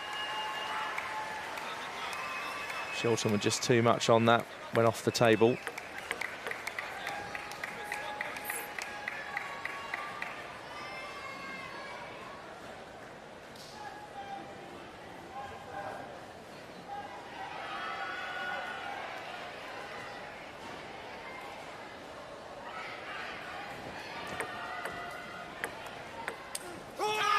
And Great Britain now know they've got a game point. It's 10-5. And one more point and Great Britain are in the semi-finals. Brazil now know they cannot afford to make a mistake.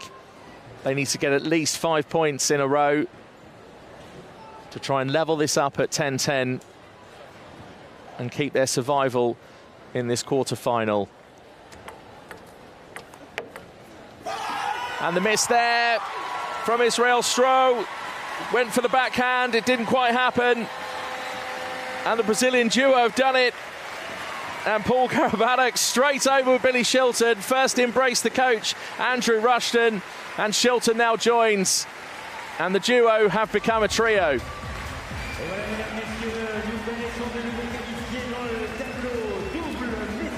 So great to see Paolo Salmin coming over to congratulate Andrew Rushton and the British team who have just made their way to the semi-finals.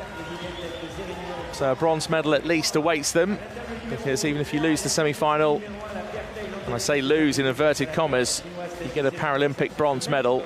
And if you win in the semi-finals, you go on to take perhaps gold and maybe silver if the gold isn't meant to be.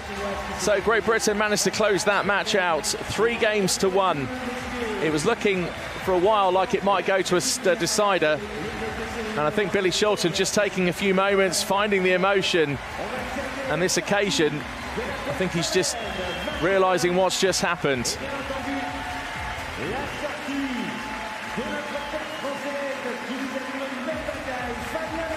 Well, it's a quarter-final win for Shilton and Karabatic, and the tears flow. A very emotional Billy Shilton. He played so well. I mean, I'd certainly argue he was the best of the four in that match.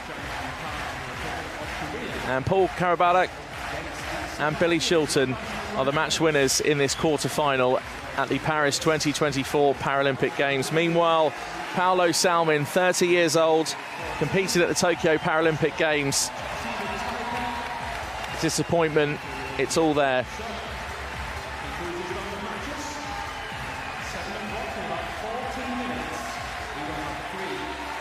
So the Union flag waved by the British supporters. And Great Britain have taken that quarter-final win, 3-1.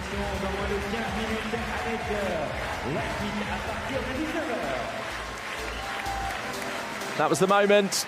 Israel Stroh went in for that backhand, and it's just slipped under his racket, went off and down his waist, hit the floor, and Paul Karabatic and Billy Shilton knew at that particular moment they were straight in to the semi-finals.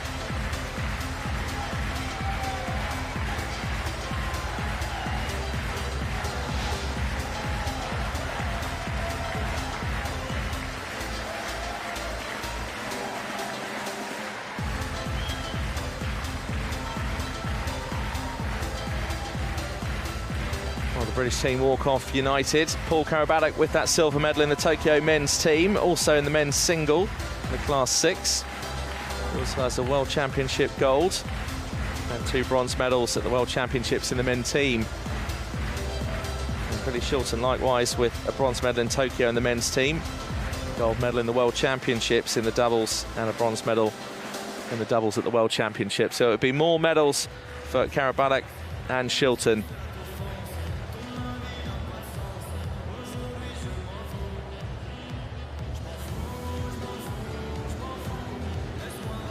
So that's the story of what happened in this match. Great Britain took the match 3-1 and the biggest lead. You can see how close it was, 6-4. But it's all in the points that are won. And Great Britain took 40 points. That's the winning margin, and 34-point win for Brazil. So that's how it stands. And Great Britain will go into the semi-finals against the Thai duo. So the quarterfinals finishes up, and Paul Karabatic and Billy Shilton win the match 3-1. Afin de les afficher sur les panneaux vidéo de nos différents sites. C'est très simple, scannez le QR code sur l'écran qui apparaîtra dans quelques instants pour partager votre contenu, et notre équipe sélectionnera les meilleures images à diffuser sur ces sites Paris 2024. The Paris 2024 Paralympic Games invite you to share your images of the games to social media. Display on our venue video boards. Simply scan the QR code and send in your content, and our team will select the best images from across all all sports we're showcasing at the Games.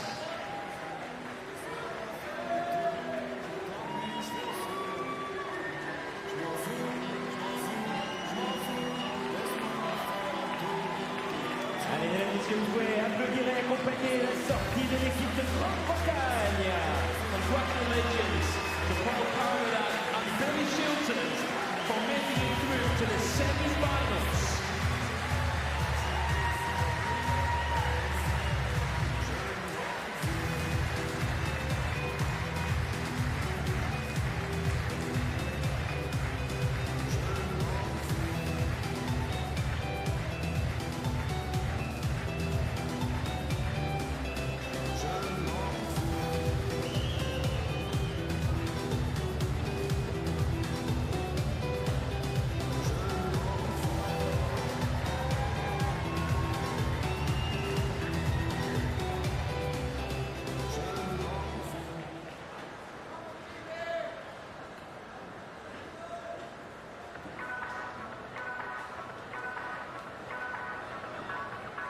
Je vous rappelle, dans 10 minutes, reprise de la compétition. Et puis n'oubliez pas nos deux grands premiers rendez-vous à 20h et 21h. Les deux premiers matchs pour la médaille d'or. Ce sera à 20h. La finale double dame 14 et à 21h. La finale double dame 5. 10 minutes time will begin. Men's doubles 8 semi-final. Well, it's 2. Men's doubles 14 quarterfinal. Then we'll have the first of our gold medal matches. The women's doubles 14 will kick off at 8 p.m, followed by the women's doubles 5 gold medal match at 9 p.m.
Allez, mesdames, messieurs, vous allez une nouvelle fois pouvoir vous tourner vers nos écrans géants et nous faire signe.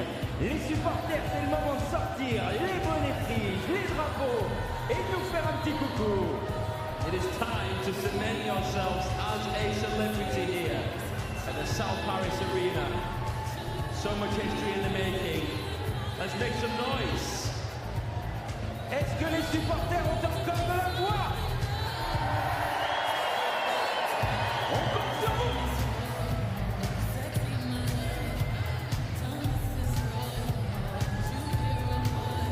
Allez, on peut bouger les drapeaux et danser dans les tribunes. Ouah, ouah, ouah.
Mesdames, messieurs, merci d'accueillir les athlètes dans l'aire de jeu. Table numéro 1, quart de finale, double homme 14, représentant la Grande-Bretagne.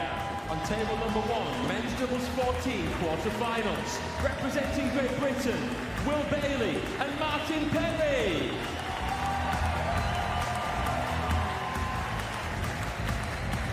So the introduction of the British duo, Martin Parry and Will Bailey. Représentant la France.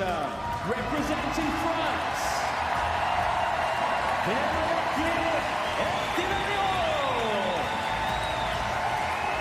The French duo are introduced to the home crowd. Clément Berthier and Esteban Harol. Table numéro 2, demi-finale, double homme 18, représentant la République populaire de Chine. This quarter-final just seconds away. I do love how relaxed Will Bailey looks. Earbuds in. And the current world to number 1 in Class 7 para table tennis. He's also the current world champion, current European champion. Has a gold medal from the Rio Paralympic Games singles and a silver at the Tokyo Paralympic Games, and also at the London Paralympic Games, silver medal also. So a place in the semi-final is at stake in this quarter-final. The French team will also want to get there, particularly in front of their home crowd on home soil here at Paris 2024.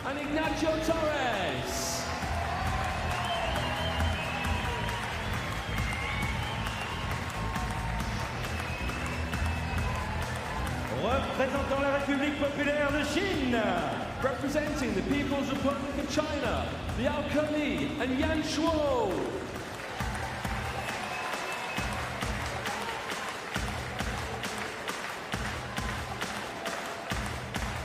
This is the men's doubles quarter-final. Will Bailey and Martin Parry represent Great Britain. Clément Berthier and Esteban Harol are the French duo.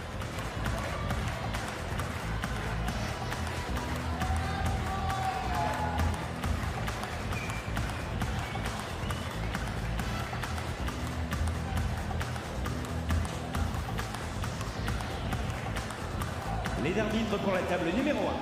The umpire for table 1 from Lebanon, Imad Mehred, and from Singapore, Amanda Paysan-Leong. So the two umpires being introduced from Lebanon, Imad Meheb, and from Singapore, Amanda Paysan-Leong. Et les arbitres pour la table numéro 3. The umpires for table 3, from Egypt, Lamia Abdelaziz, and from France, Donatien Hottenclock.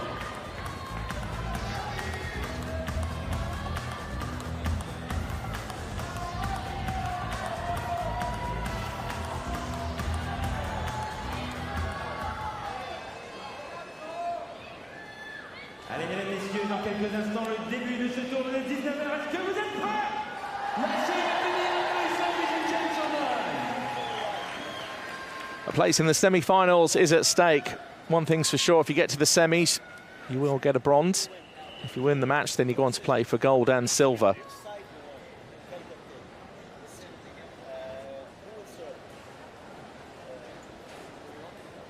So Imad Merhab, the umpire, is just doing the coin toss just to decide which team is going to serve. First of all, we'll have the warm-up, just time for the athletes to settle into the field of play and get ready to contest this quarter-final.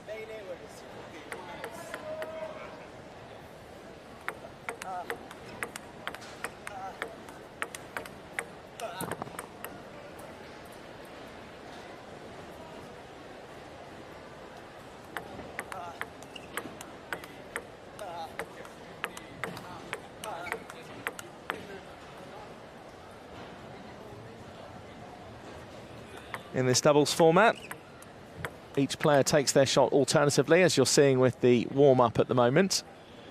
Each team gets 2 serves, and it's the first team to 11 points to win by a 2-point margin at least. So in other words, you need to win by at least 11 points to 9. Each have that 2-point winning margin at least. And if it goes to 10-10, then there's no 2-serve system. Each team gets 1 serve each, and then it's the first team to win by 2 clear points.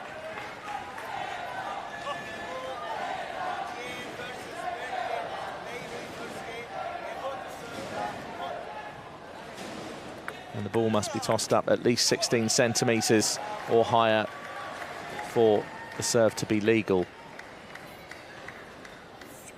So Great Britain have the first point. And there is Imad Merhab, our umpire.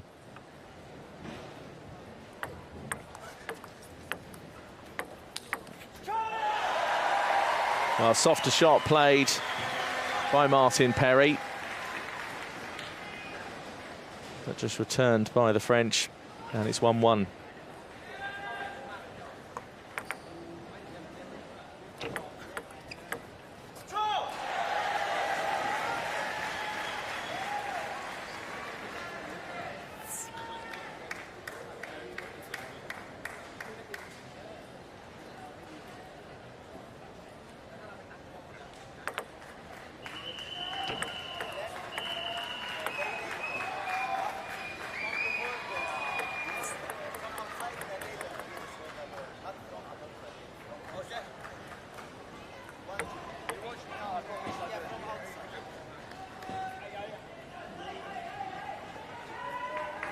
So Will Bailey just receiving from instructions in terms of the service and where the umpire would prefer him to be. And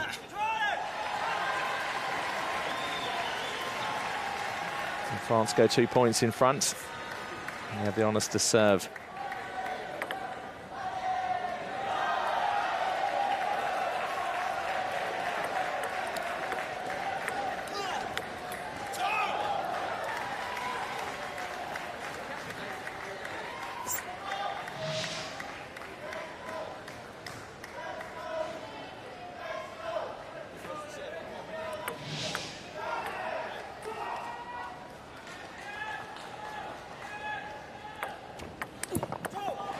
They see the ball served and beginning on a flat palm.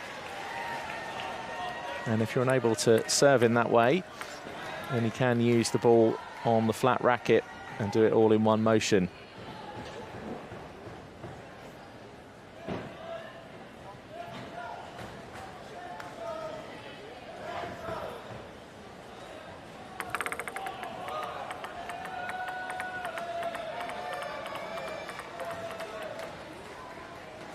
So there you just see from Martin Perry, that ball on the flat racket.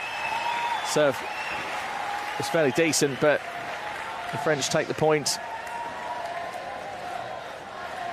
That's a brilliant backhand return. World class just to get it over to the side of the table, and Will Bailey just couldn't get over and make the return.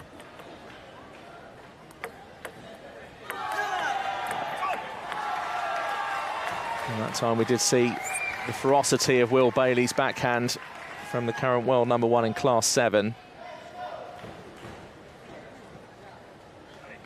Bailey's also the current world champion and European champion.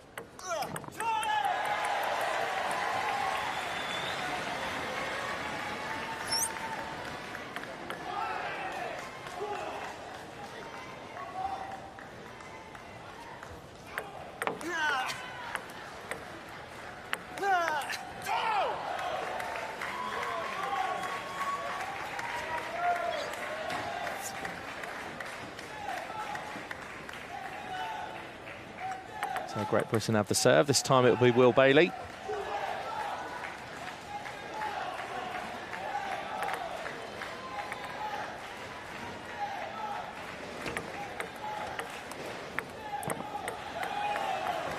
An unforced error to the Great British advantage.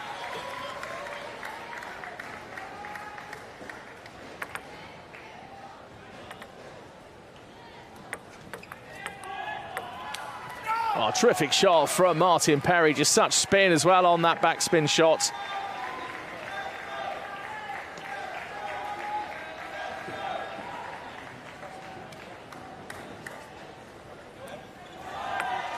But it has now gone level, 6-6.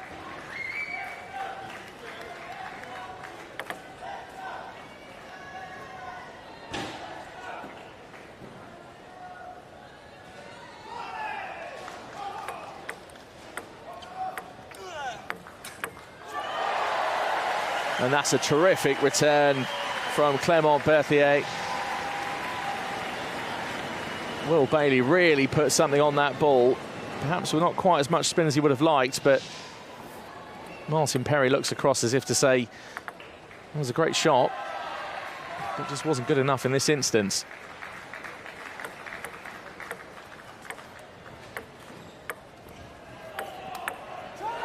Oh, great shot from Martin Perry just to try and dink that ball up, but Herold was wise to it. And Esteban Herold just tips the racket up and over and manages to get that ball right where he wanted it to secure the point for France.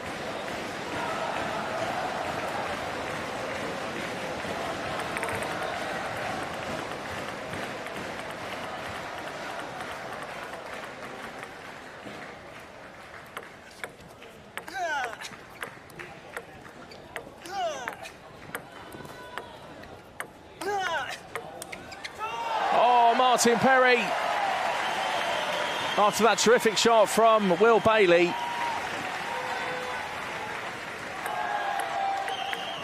It's Great Britain 6, France 9.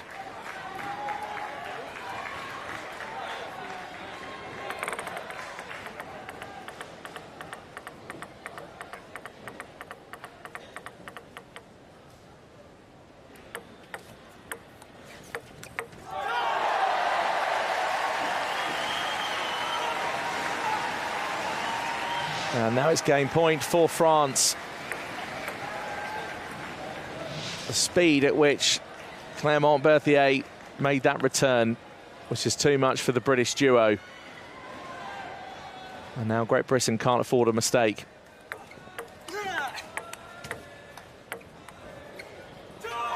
And Will Bailey's just drifted that ball too far over the back of the table, and France have the first game.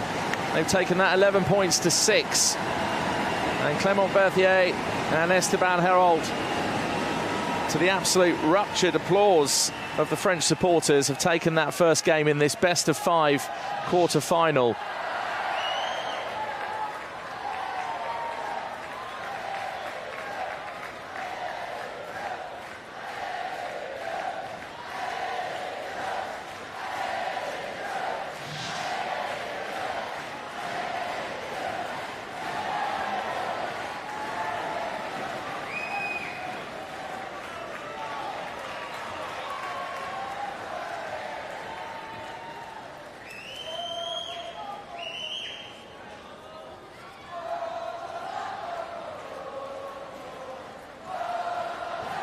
French now know they're 1-0 up.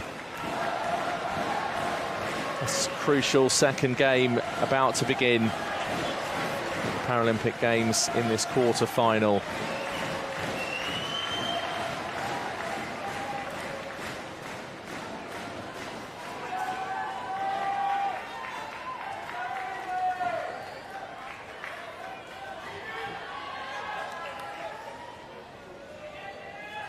Hush descends around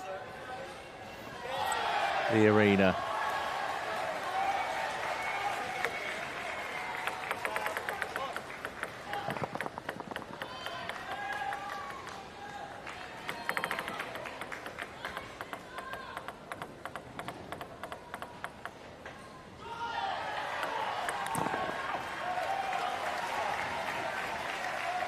So Great Britain take the first point.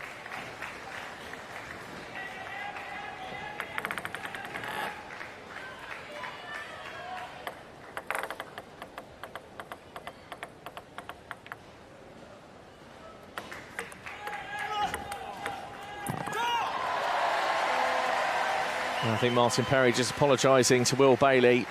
Bailey had a cracking return.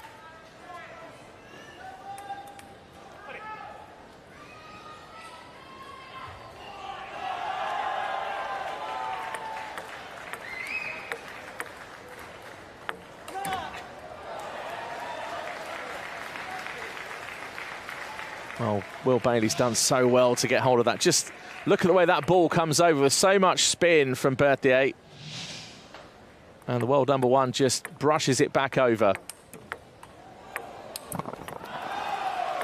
Once again, another great return, showing his experience from Will Bailey.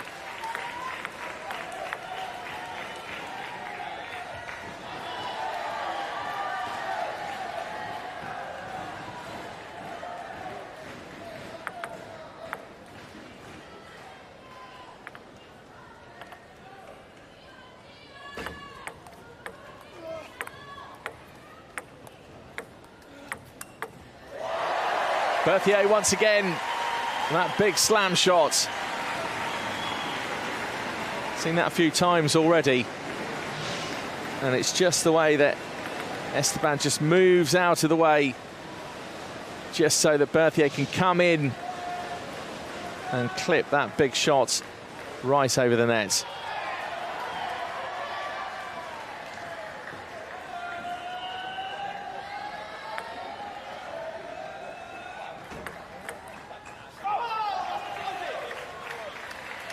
It's now 3-3 towel break. After 6 points, you can take the towels.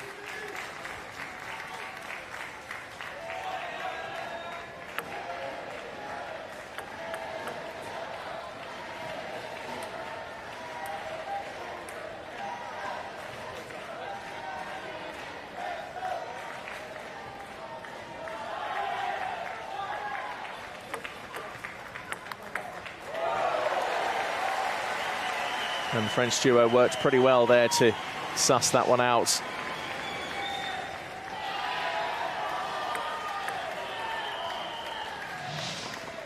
Amazing backhand shot from Berthier, just such athleticism.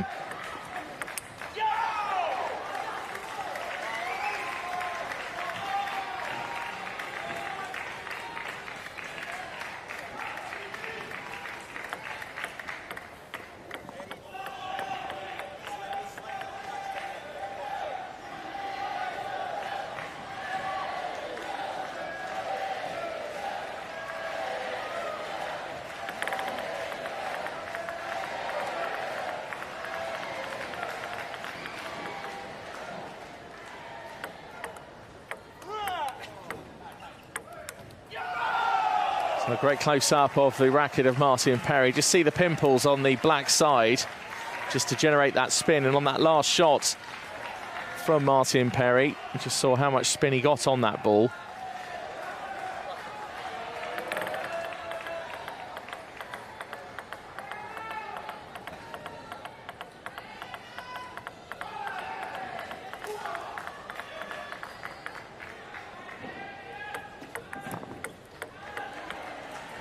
And just a slightly slower serve this time. Didn't come off this time. France got the point.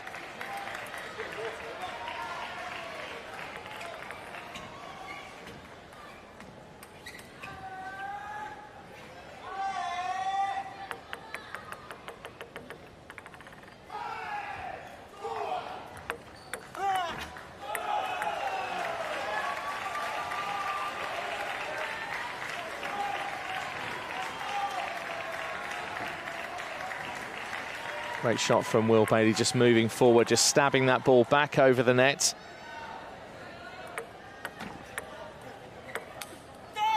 And Martin Perry just too long. But there's still a 2-point gap. Great Britain remain on 7 points, France up to 5.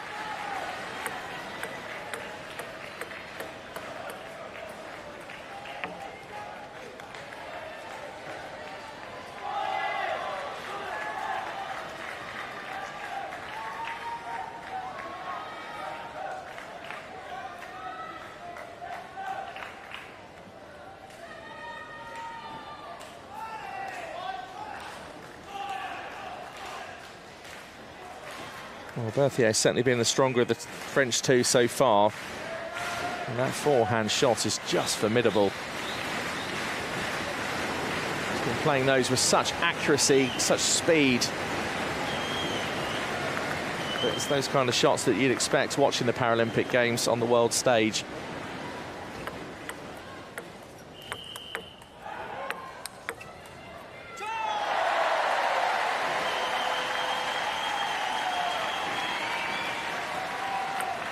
Slight miss hit there from Martin Perry.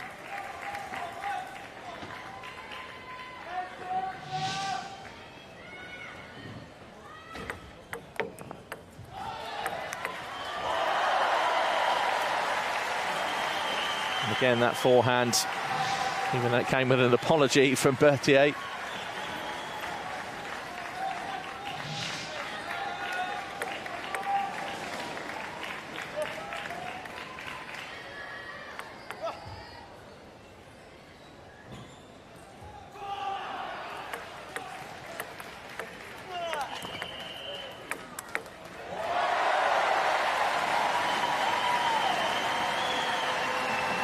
Berthier just again using his power, his height and speed.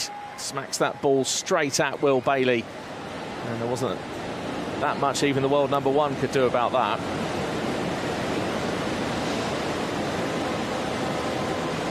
So timeout's been called by Great Britain. 60 seconds is the allocation. This is game 2. It's currently Great Britain 7, France 8. France took the first game 11 points to 6, and it's the best of 5.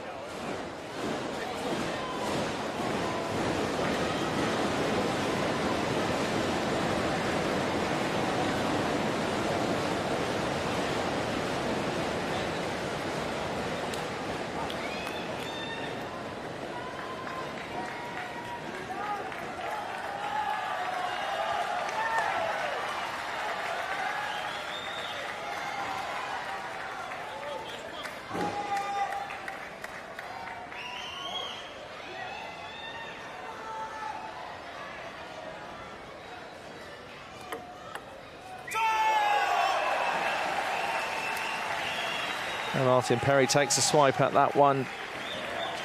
Not quite in the right place. Meanwhile, there's the reaction from Esteban Herol.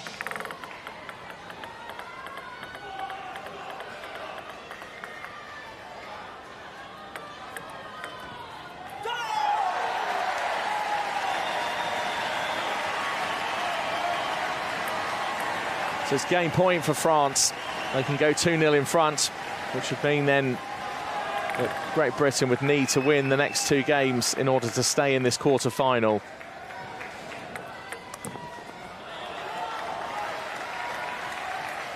Well, Britain now within 2.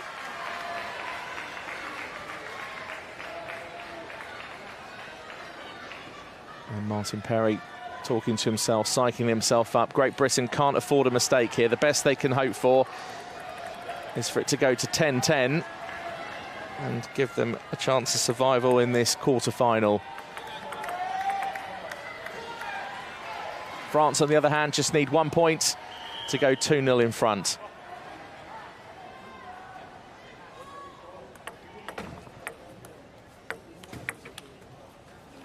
Great shot from Martin Perry.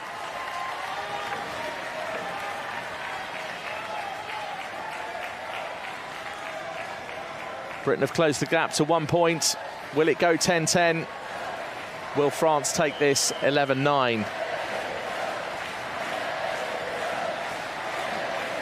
Well, the French have called a timeout. In some ways, that doesn't surprise me, because this is a pivotal stage of this quarter-final already, and we're only just nearing the end of game 2. France took the first game 11 points to 6. Great Britain now just 1 point behind the French. France 1 point away from going 2-0 in front. And Great Britain 1 point away from trying to either level this match at 10-10 or 1 point away from going 2-0 down. This is when it matters. All the hours, minutes, weeks, months, years of training come down to moments like this, and that's for both sides.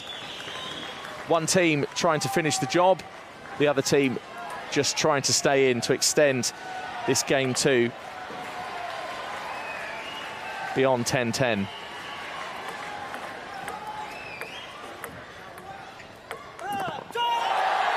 Will Bailey's just hit that backhand, and it's clattered into the net after a terrific backhand shot from Martin Perry, and France go 2-0 in front. The French supporters are on their feet, and the noise in the South Paris arena is just getting louder and louder. France have taken that first game 11-6 and now take the second 11 points to 9. Will Bailey and Martin Perry, in order to stay in this quarter-final, now need to win the next 2 games to take it 2-all and take it to a 5th game decider. This is the drama of the Paralympic Games.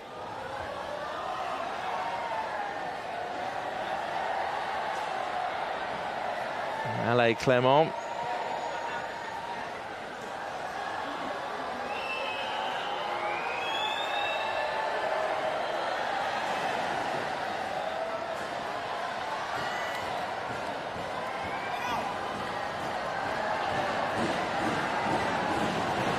The margin of error now for Great Britain is just getting narrower and narrower.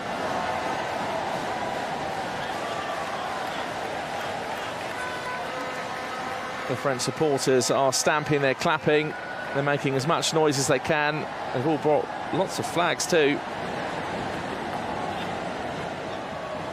In their home nation after the wait. Of course, the Paralympic Games now back after 3 years, once Tokyo was delayed by 12 months. So France with their second serve. Great Britain took the first point. And it's 1-1. Another signature shot from Berthier.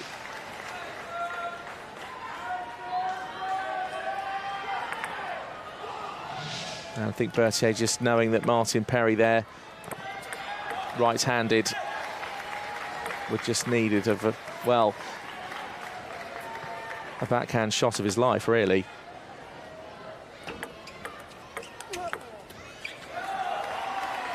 Great shot from Perry this time. Great Britain now 2 points in front with France to serve.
Will Bailey just too much on that shot. France now go back to within 1 point. It's Perry to serve.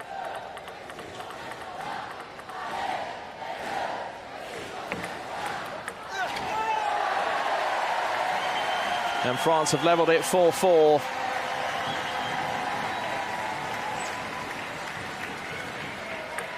I think the part the French supporters are playing here, making so much noise, is only fueling this duo on even further.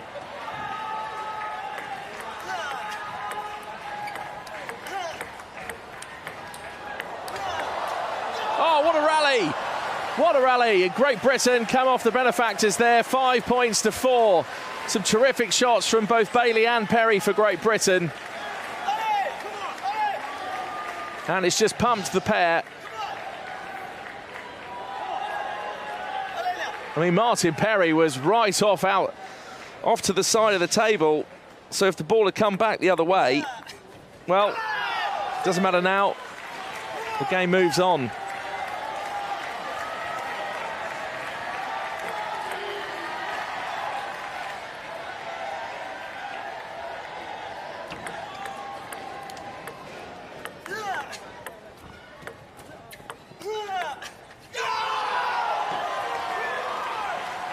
Well, the reaction from Perry and Bailey, because they know they need to win this game to even stand a chance of staying in this quarter-final. They're 3 points in front. They've got the service. It's Great Britain 7, France 4.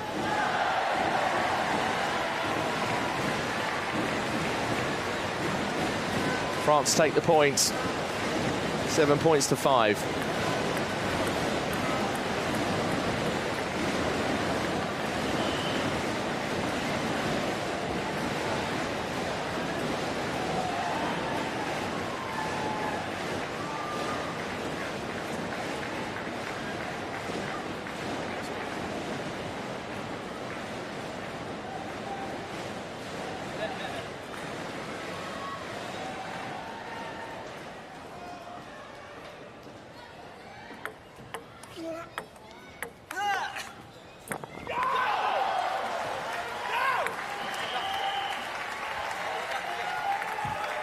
Well, once again, the accuracy of Will Bailey's shot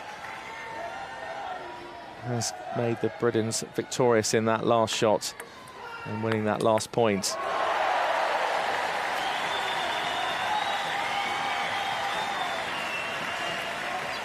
Once again, the French come back.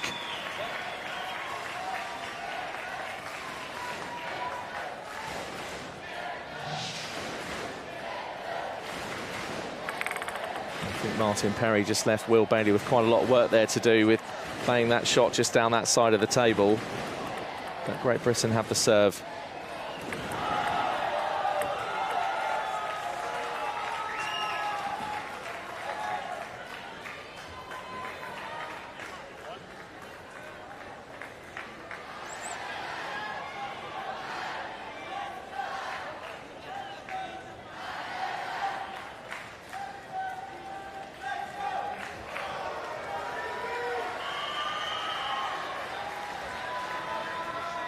So the table just being wiped dry.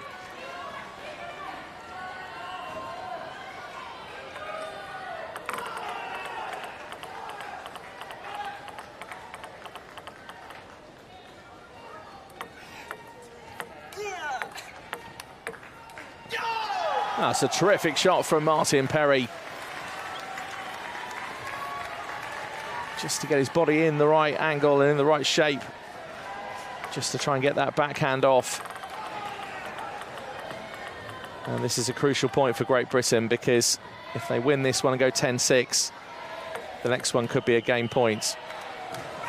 And it will be. You see Martin Perry just wiping the sweat and using that part of the table near the net, because the ball doesn't bounce in that area. So Great Britain, game point. They need this game win to stay in this quarter-final.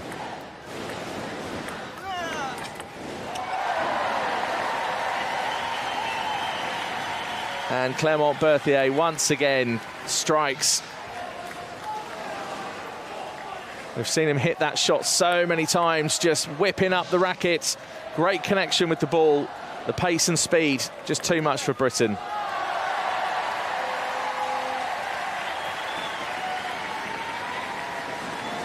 So third game point.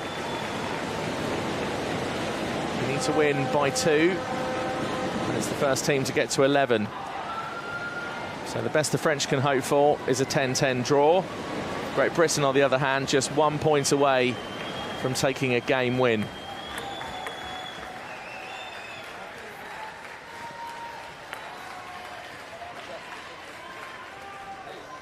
So Will Bailey, I don't know, has he just changed his mind perhaps on the serve?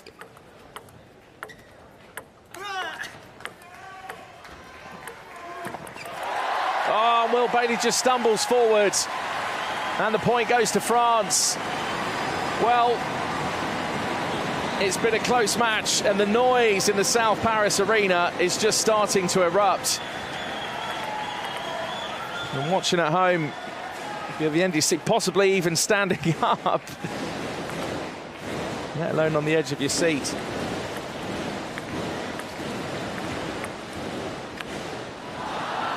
Oh, Great Britain have done it. That shot was enough from Martin Perry, and it's their first game win.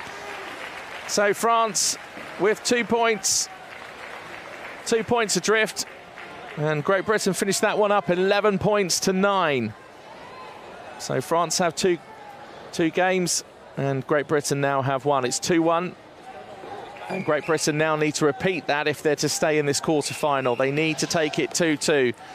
If France were to win the next game and Great Britain go out, and France victorious will move on to the semi-final.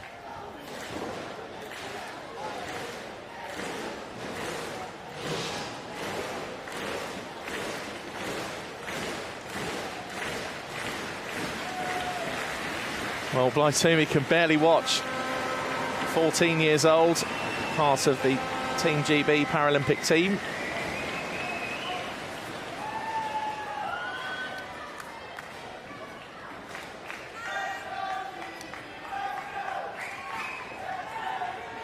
When it comes to the Paralympic Games, this is exactly what you're after. Drama like this, games going down to the wire.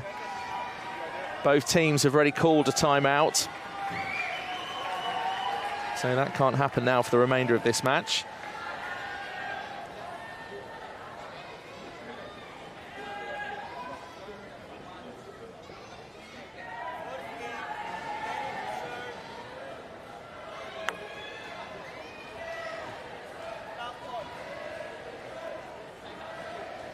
So will the passionate support of the French crowd carry Clément Berthier and Esteban Herrault over the line to a victory, or can Great Britain level this up at 2-2?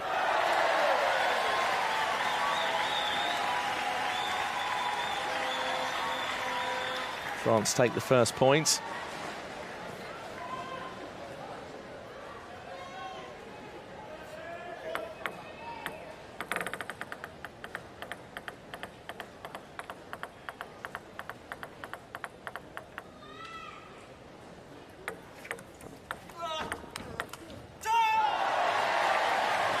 And it'll go 1-1.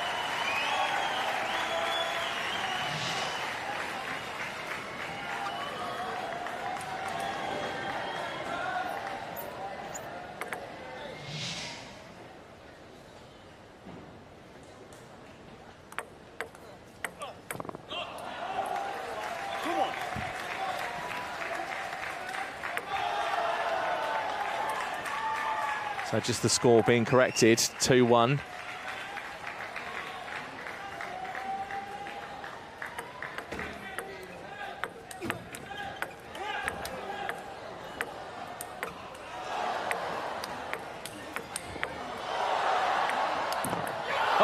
Great rally between these two teams, and Great Britain celebrating as if they just won the medal. It's just actually 1 point to keep their survival alive in this quarter-final.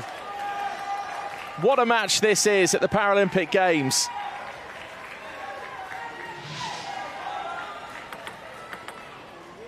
It's level. France 2, Great Britain 2. And the French still 2 games to 1 up. in this best of 5.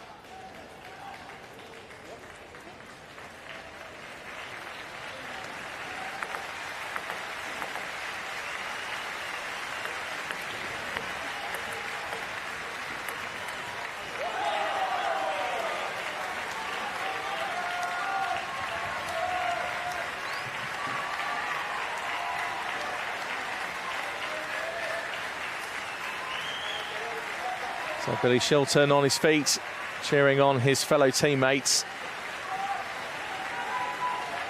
And this would be quite a feat if Great Britain were to actually pull this off. Certainly in front of so many French supporters on their home soil.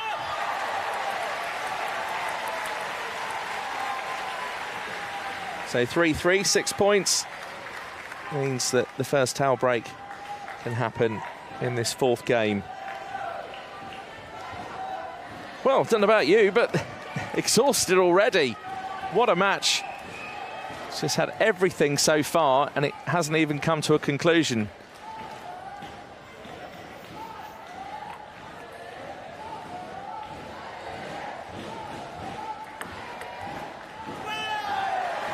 Longest rally so far of this match has been in this game, 15 strokes.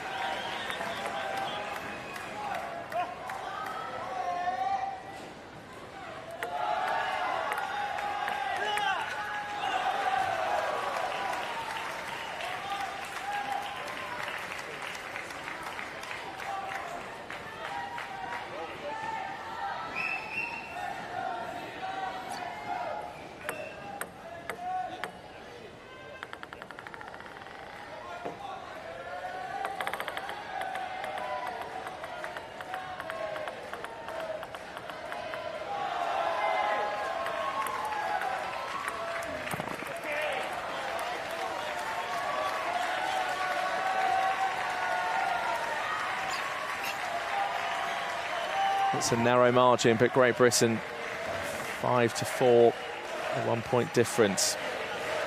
Great Britain to serve again. Going to generate as much spin on that ball. I wonder if Martin Perry will go for the same trick as last time.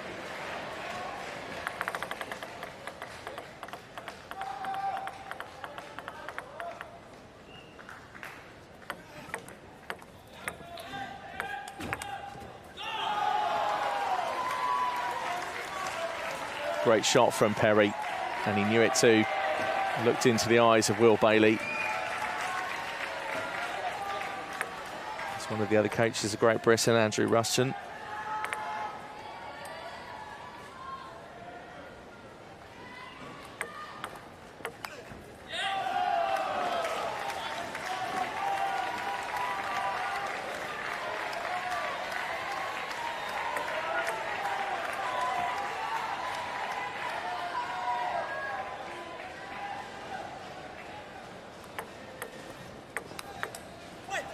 Much slower serve this time from Clement Berthier, but Will Bailey got to it, but France ended up with that point.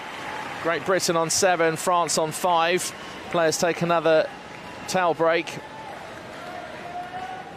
And Great Britain at the moment are 4 points away from staying in this quarter-final and trying to level it up to 2 games each. Meanwhile, France know that a game victory here will see them through to the semi-finals.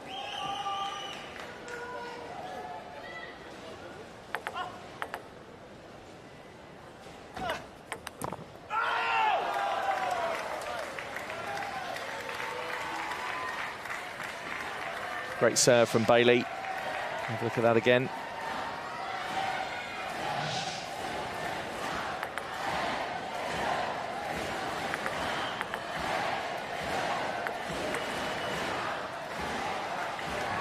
And 2 successful serves from Bailey get the points for Great Britain.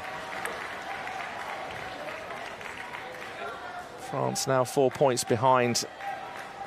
And these next two serves are crucial. That's 1 point to the good.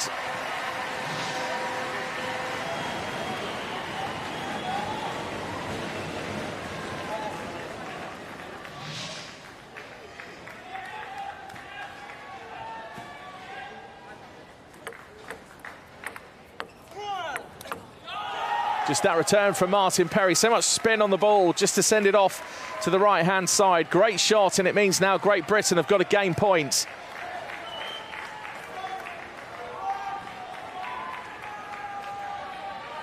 This is to take this quarter-final to 2-2. And then we'll have to go down to a deciding game to see if it's Great Britain or France in the semi-final. But for now, Great Britain still need this point win. So that's a let, as the ball made contact with the net. It means the service just happens again. So tense moments here, particularly for Great Britain.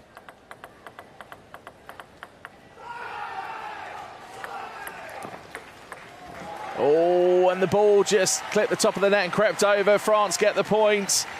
Sometimes you need luck, even at this level on the world stage at the Paralympic Games.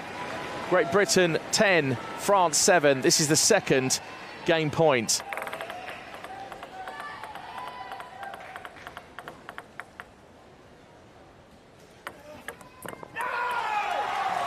And would you believe it, Great Britain have done it. It was a mountain to climb when they went 2 games down, and they've managed to level up this match to 2-2. The momentum is with the Great British team at the moment. And Great Britain have taken that 4th match 11-7.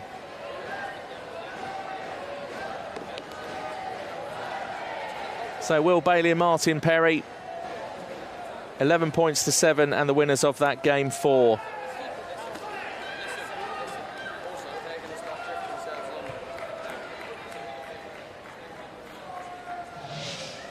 So Will Bailey there, just overheard him saying that he thinks the French are going to start drifting serves a little bit longer.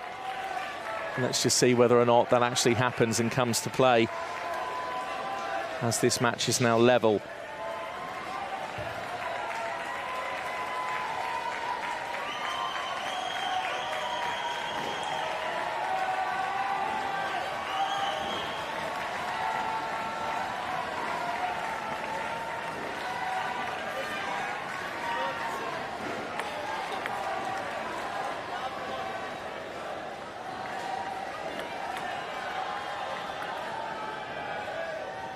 So a hush descends around the South Paris arena. The crowd get ready.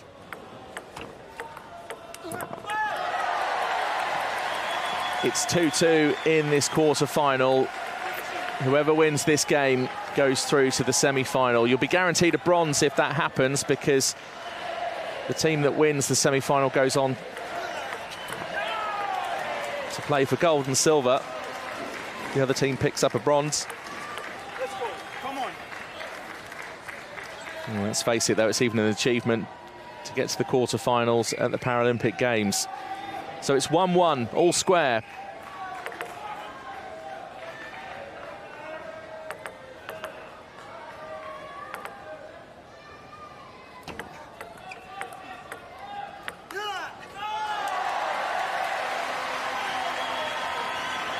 France get the point.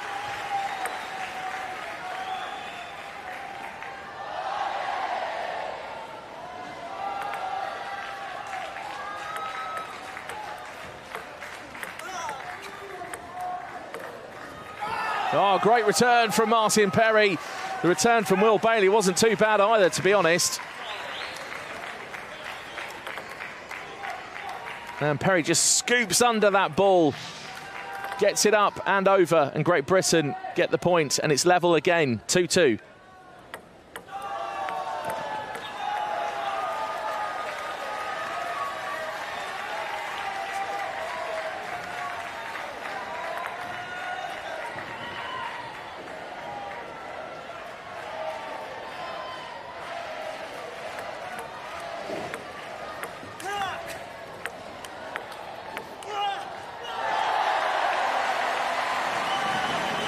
And that signature shot from Will Bailey has now caused the match to come up 3-3, as France took that last point. Just a shot slightly too long from Bailey. It's so close. This match has had everything: passion, drama, world-class shots and plenty of sweat.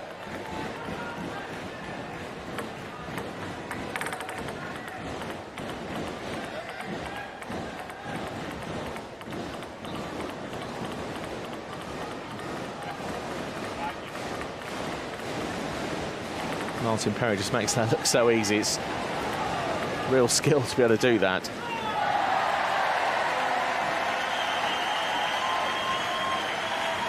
France are in front, the crowd getting behind the duo of Berthier and Herold.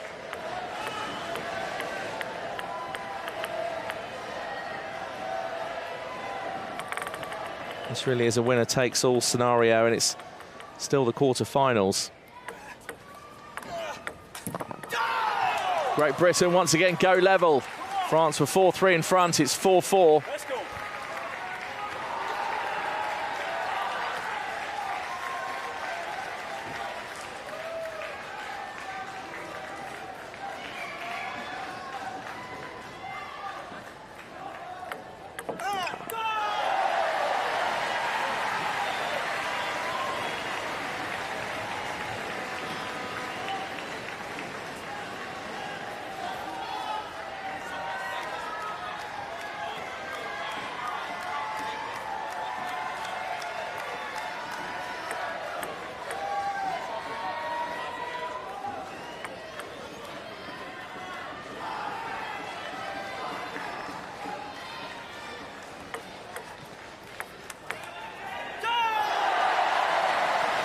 And that just ricochets off the racket of Will Bailey, and just the pace at which the ball came at.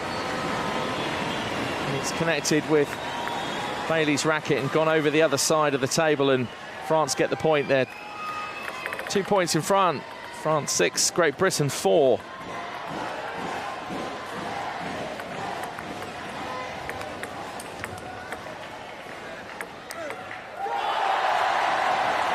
And Herold plays that to the backhand, or at least the side of the backhand of Martin Perry, who was just left stranded.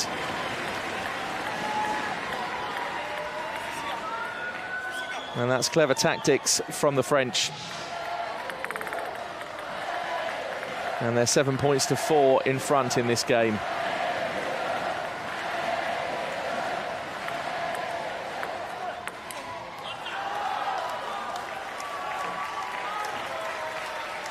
Great Britain peg a point back, now within 2.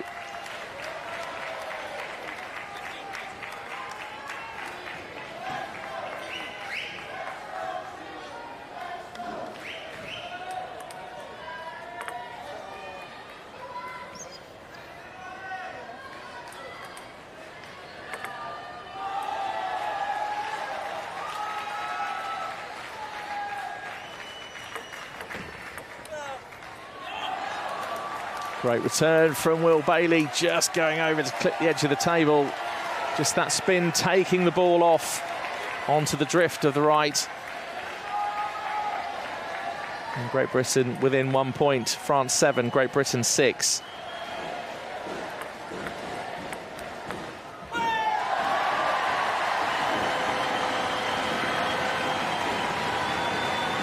France once again 2 points in front.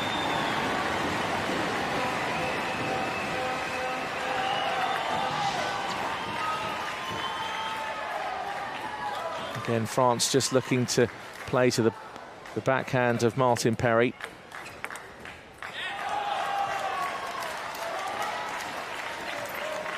And Great Britain now back within 1. France 8, Britain 7.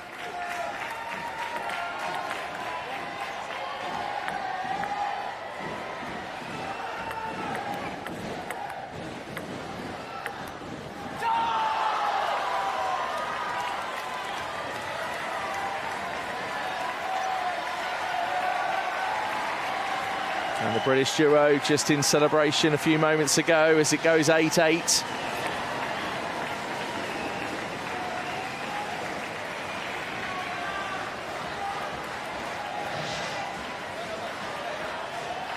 It's one of the closest quarterfinals I've seen for a while.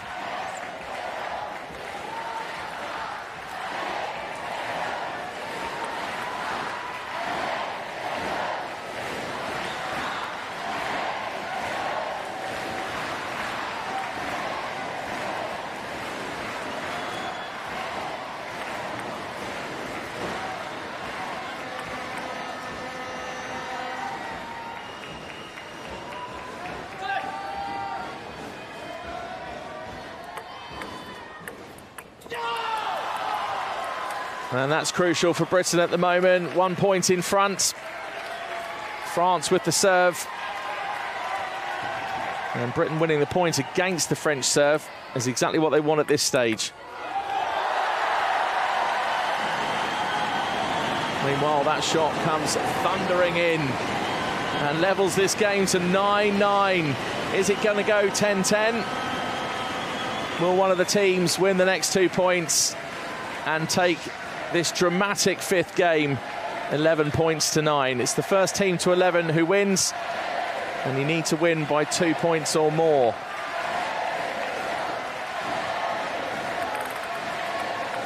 Everything poised now. The arena goes almost silent. Oh, France! What a shot from Berthier. That signature forehand that we've seen so many times throughout this match. It's back once again in Game 5 at a crucial moment. It's given France. This is match point.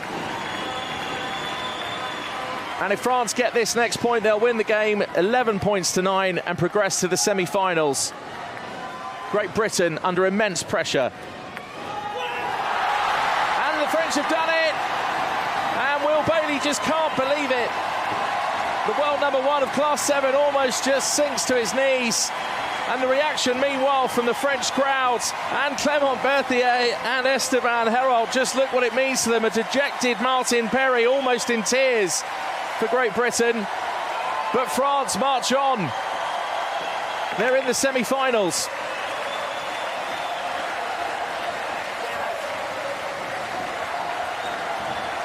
Well, what a match. Great Britain pushed them all the way to the end. France went 2 games in front. Great Britain, with a mountain to climb, came back to level it up at 2-2, and it went down to the decider. Game 3 finished 11 points to 9. Game 5 finished 11 points to 9, but just the other way round. France took the victory, and that's how it unfolded. Will Bailey and Martin Perry beaten by Clément Berthier and Esteban Herold. The French duo go on to the semi-finals.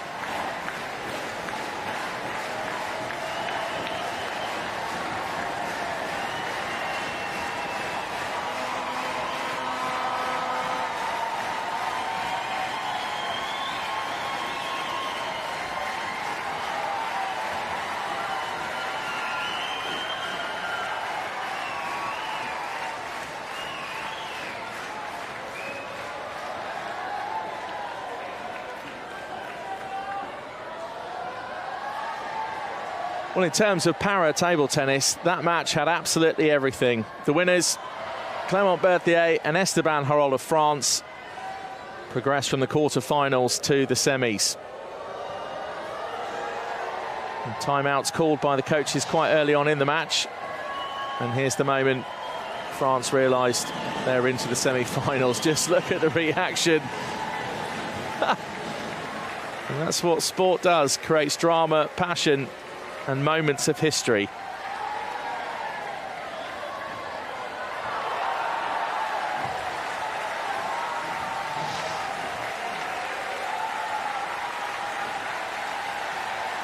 Well, he played ever so well, Clément Berthier. Arguably the best player, I think, in the match out of the 4. So formidable with that forehand. Just counted on it when it mattered most.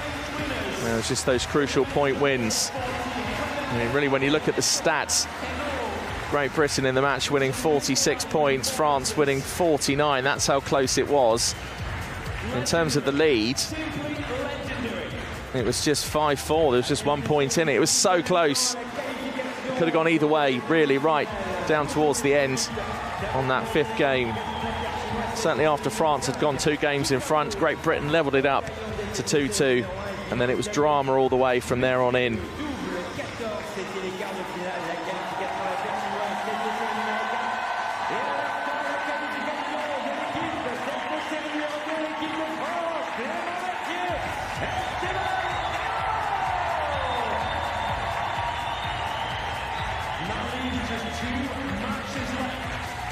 Today's play, we have both gold medals matches.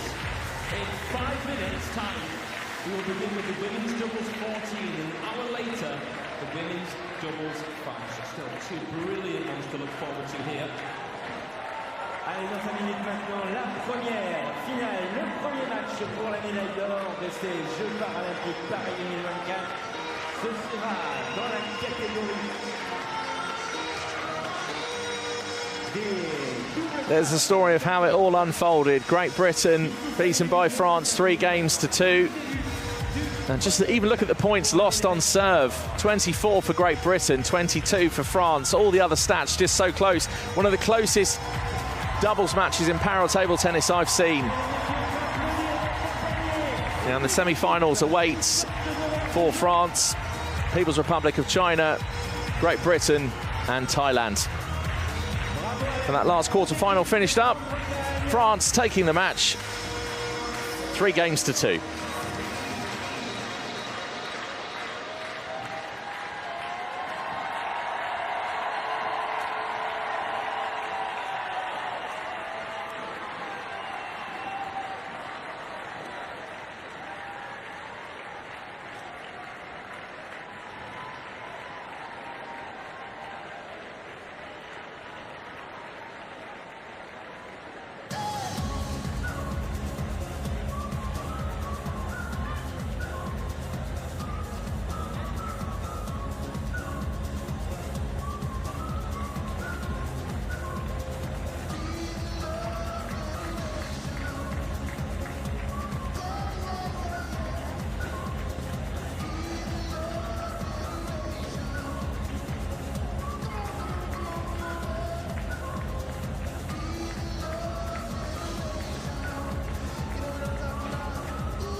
Allez, mesdames et messieurs, une nouvelle fois, on peut accompagner la sortie de la paire thaïlandaise et de la paire de la République populaire de Chine.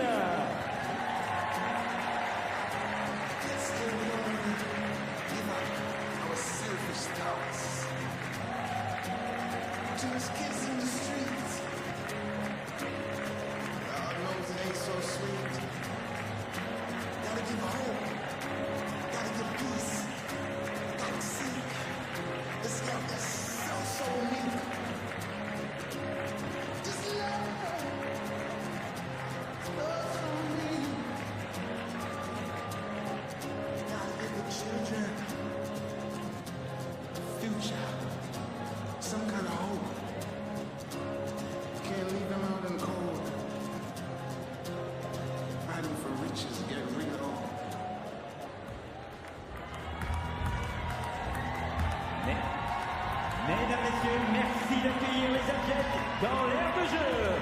Table numéro 1, match pour la médaille d'or, double femme 14, représentant la République populaire de Chine. It's time for the women's doubles 14 gold medal match. Representing China, Wang Wenjuan and Jin Yu-cheng. Next match coming up on table 1 is a gold medal match between Germany and People's Republic of China. The Chinese duo being introduced, Wang Wenjuan and Jin Yu-cheng. Wang Wenjuan is the taller of the two.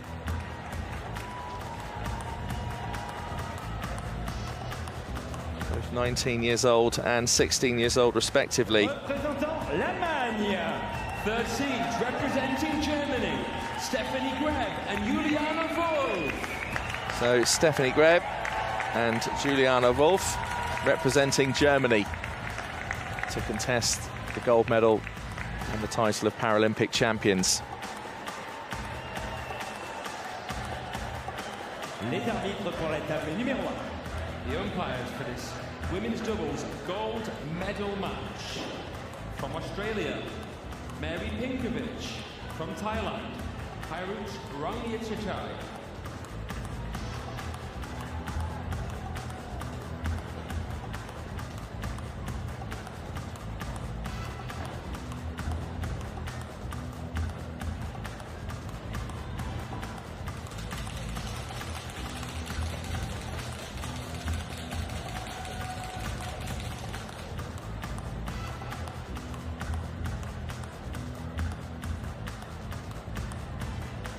This will be the first time there have been doubles at the Paralympics since 1976.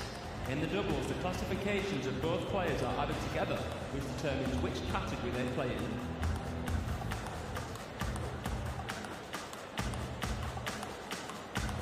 The table is set, the rackets are laid. This women's double gold medal match is about to get underway. Germany versus People's Republic of China. Best of 5. And will it go all the way? Well, one thing's for sure, one team will be granted the title of Paralympic champions. And there's certainly plenty of medals across all 4 athletes. Think of Juliana Wolf with a silver medal at the World Championships, not only in the women's team, also in the doubles. And Stephanie Grieb in the singles with a silver medal at the Tokyo Paralympics and a bronze medal in Tokyo.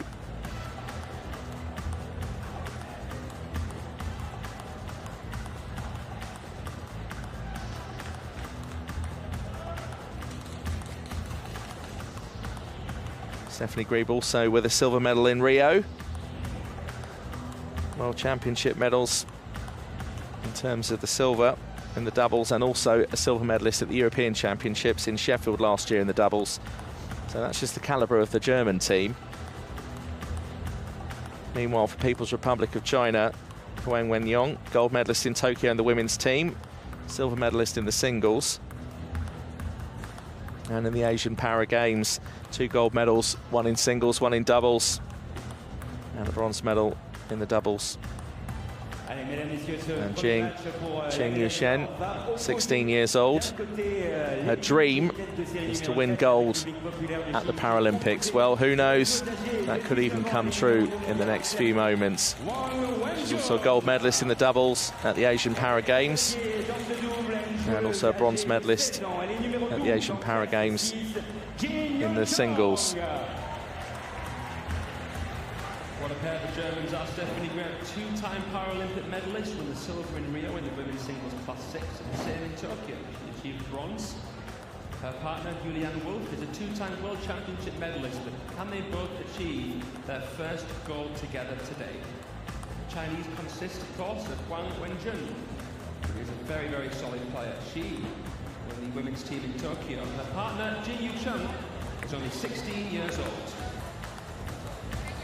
Face à elle, l'équipe tête de série numéro 3, l'équipe d'Allemagne composée de Stephanie Grieb, âgée de 36 ans. Elle est numéro 2 mondiale en classe de merci d'applaudir Stephanie Grieb. Elle est associée à une joueuse de 36 ans, numéro 4 mondiale en classe 4, Julian Wolf.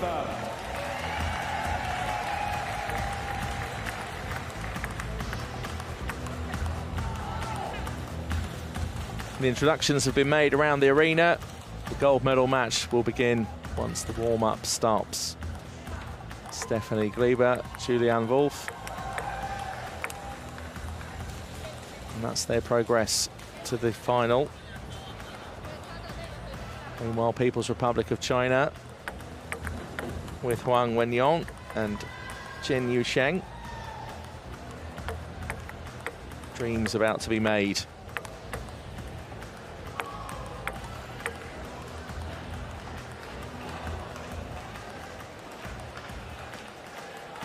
So Marie Pinkovic of Australia is the umpire, keeping a good eye on what's going on.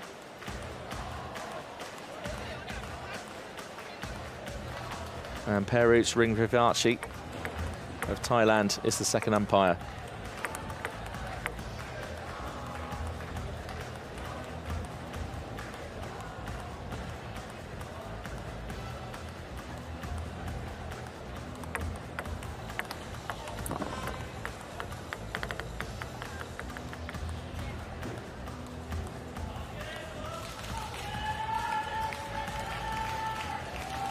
Allez, mesdames, messieurs, je vous donne de vous pour lancer le décompte final. Final countdown for this first gold medal match.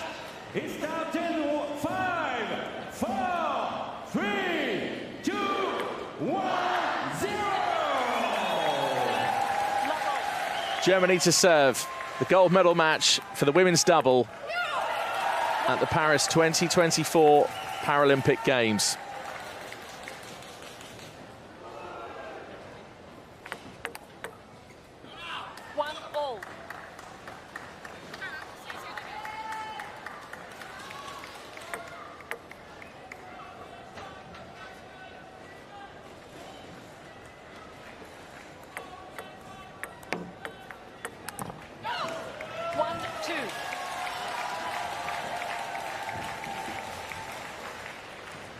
So each team gets 2 serves. And the idea is, of course, to try and win the points off your serve. Well, to try and win every point you can, but certainly when it comes to the serve. And just watching Huang Wenyin, just making that slice serve, trying to get as much spin on the ball as possible. Like that. Julianne Wolf trying the same, but the serve was just too long over the back of the table. And People's Republic of China are 3-2 in front. The ball must be tossed at least 16 centimetres up into the air, bearing in mind that the net in the middle of the table is 15.25 centimetres, so that's almost a good indication of at least throwing the ball higher than the actual net itself.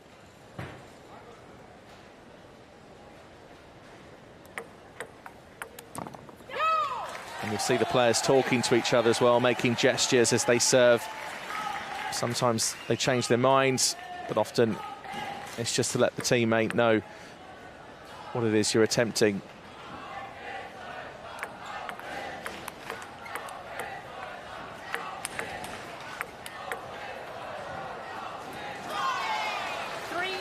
And a couple of ferocious shots there from the Chinese duo. Huang Wenyong. Real power behind her last shot. Let. So that's a let, means the ball touched the net. So you just get to serve again, there's no penalty. Shots too long from Julianne Wolf.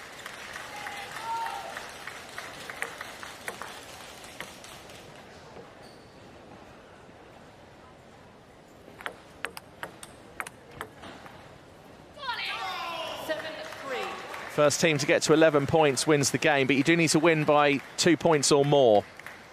So the minimum winning margin is therefore 11 points to 9.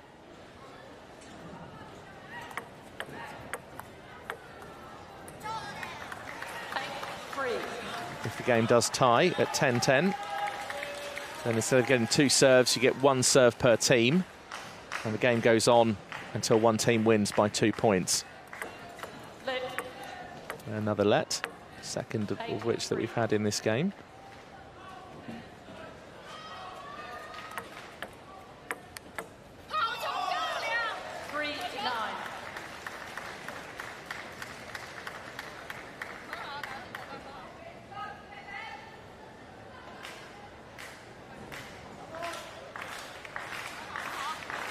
And in doubles, they'll always serve from the right-hand side of the table to the left.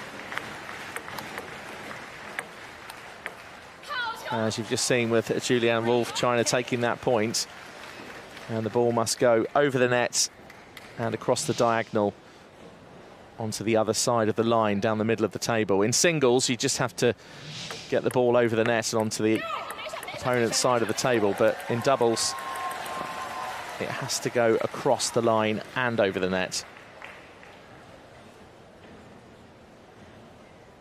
So, second game point. 11-4. And that's the first game to People's Republic of China, 11 points to 4. So they get to the magical 11. A 2 point or more winning margin's what you need. In that case, it was 7 points, and quite a convincing win in that opening game of this gold medal match.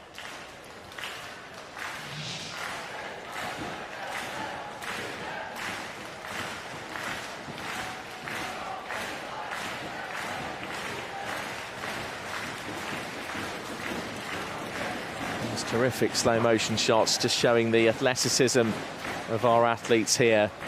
A spin on that serve, just enough to drift it left and then spin the ball back to the right. just trying to catch the opponents off guard.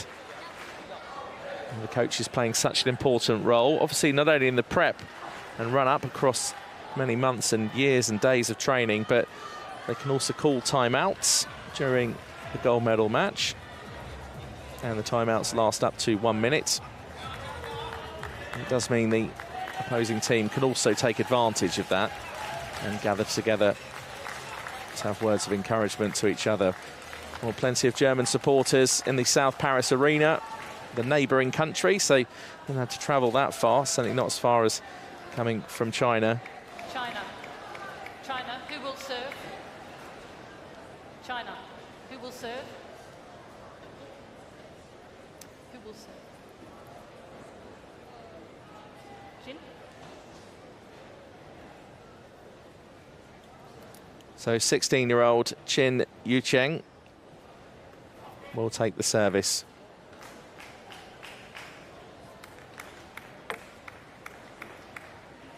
Second game, Jin to serve, love all. Love one.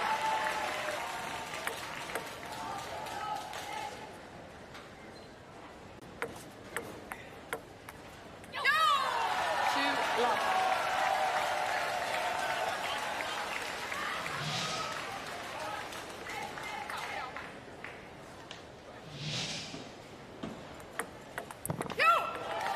Three love.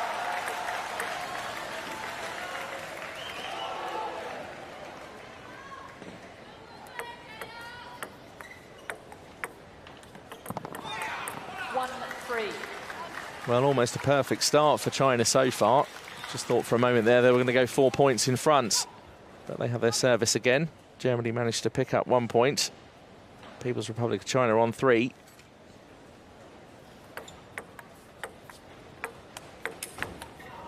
Oh, and the power there from Huang Wenwang.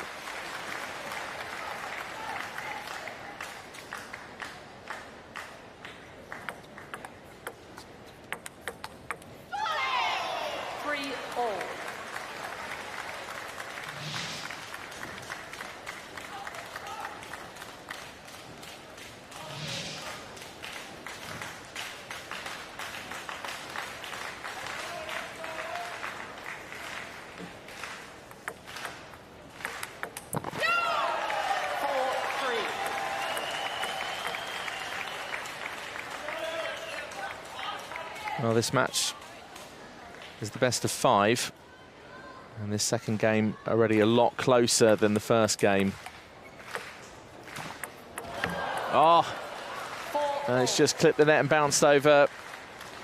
And Qin Yucheng just says sorry. And sometimes you even do need a bit of luck, even at the Paralympic Games.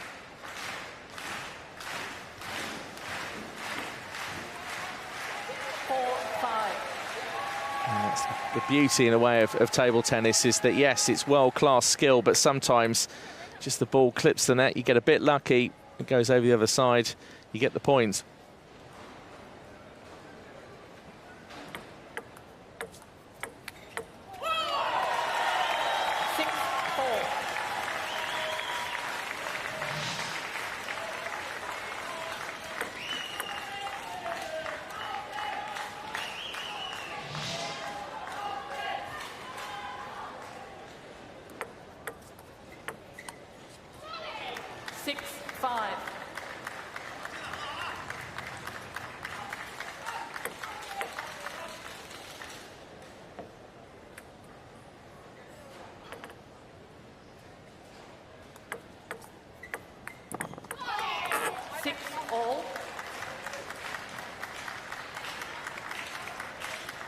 Stephanie Grave just with that slight fumble on the shot as the match progresses and this game progresses. 6-6 in game 2.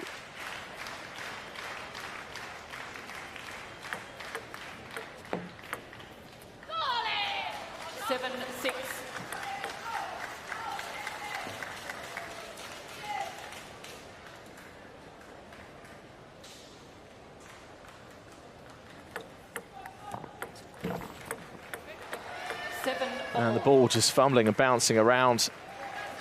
And the spin on the ball like that, it can do that around the net, almost like it doesn't want to leave. 7-7.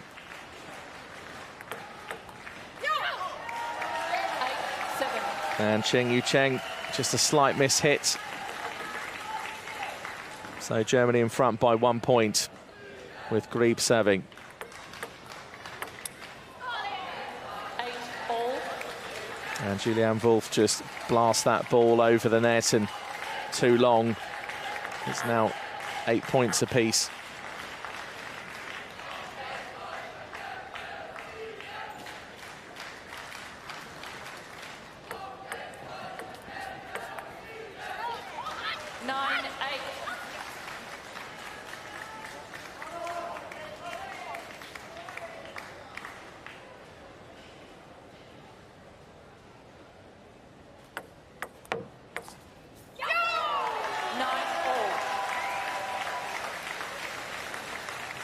Well, what an interesting game so far. Just keeps going like this. One team goes in front, the other team then levels up. Is this going to go 10-10? Will a team get to the magical 11 and win by 2 points? That's what needs to happen in order to take the game.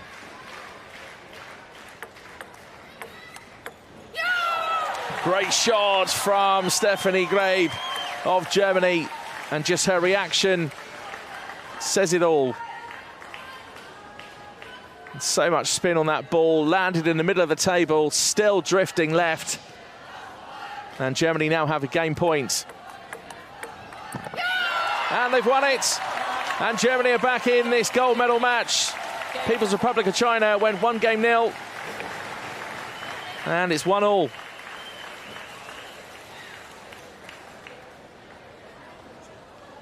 So after that 1-love starts, now it's 1-1.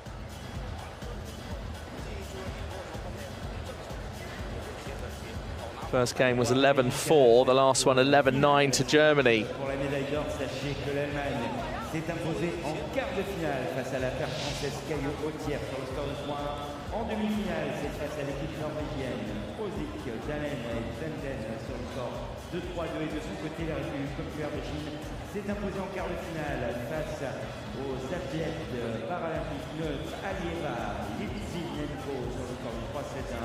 Et enfin en demi-finale, c'était face à l'équipe de Grande-Bretagne, Kika Koné sur le score de 3-1.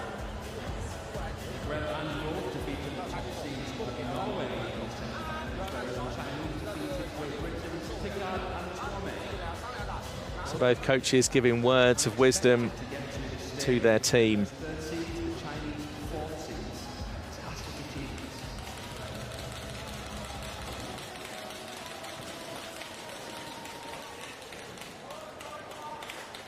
Longest rally so far has been 10 strokes. That was in game 1. That last game, longest rally with 7.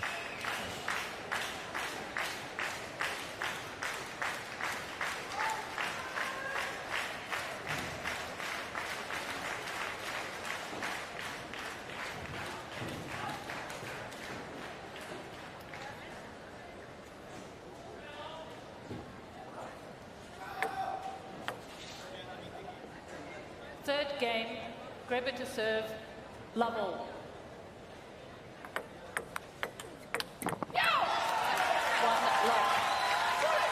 Germany take the first point in game 3. And this one could be crucial, because if this goes 2-1 to either Germany or People's Republic of China in terms of the games,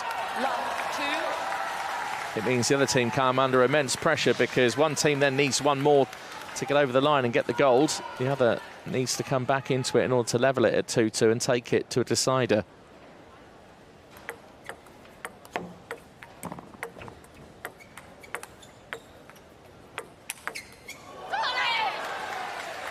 Great shot from Hong Wen-yong.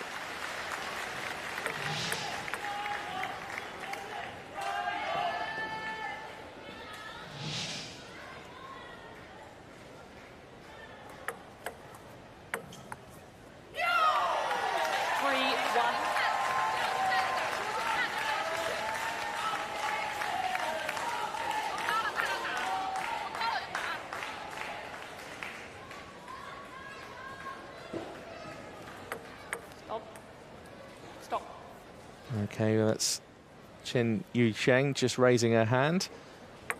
Wasn't quite ready.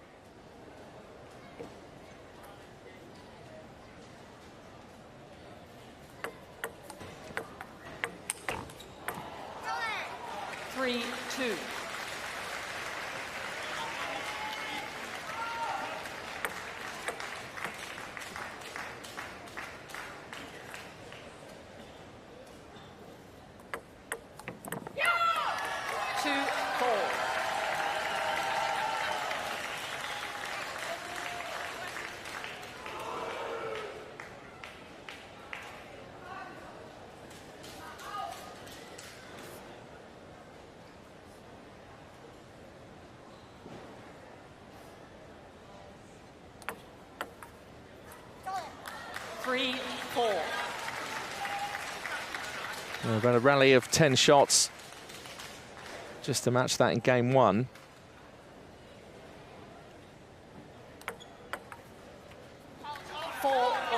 And again, another very close game. This is almost panning out how game two developed. 5-4. And Chen Yucheng just tries that forehand, just doesn't quite get to it, and the ball just bounces awkwardly up in front of her. Germany are in front 5-4. 4-6.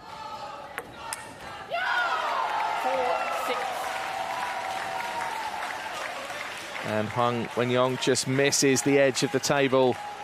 All the intention there to try and smash that ball away.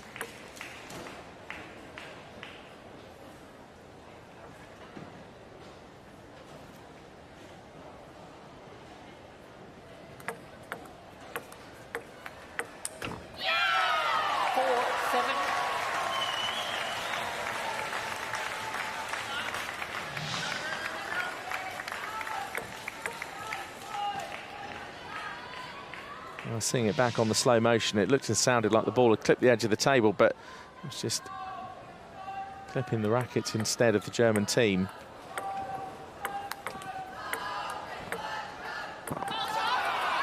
That was a great backhand spin shot as well from Chen Yucheng.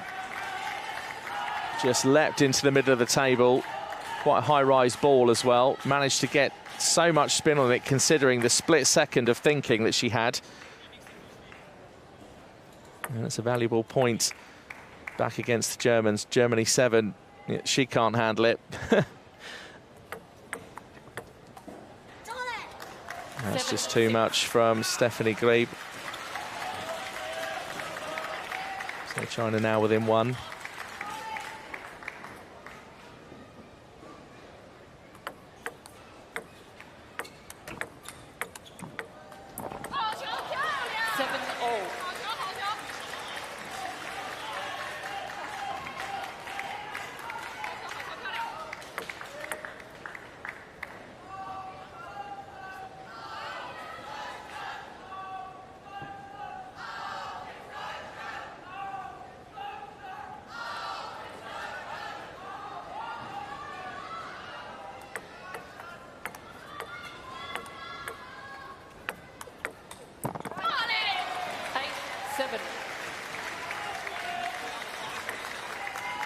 Well, game three so far, just exactly like game two. Just so close. It's great to see at the Paralympic Games. This is exactly what we all want.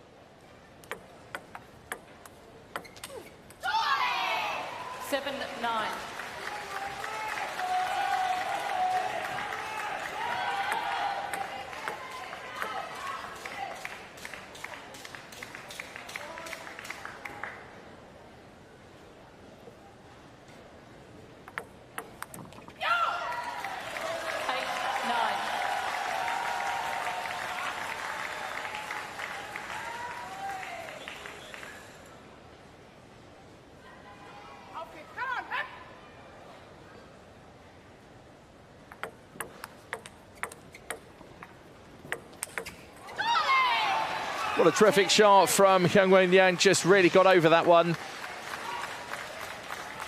Plenty of topspin. And Bosch over the net. And it's game point for People's Republic of China, a crucial moment in this gold medal match.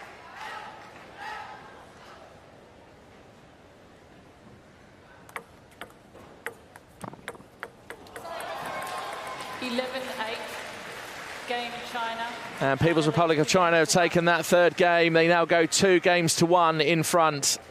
And now just find themselves one game away from being crowned as the Paralympic gold medalists. Germany, on the other hand, now need to take this next game to push this match, the best of 5, to 2-2. So our People's Republic of China less than 10 minutes away, perhaps, from becoming Paralympic champions. Average match length at the moment's been around 6 minutes. Game 1 was 5, game 3 7 minutes.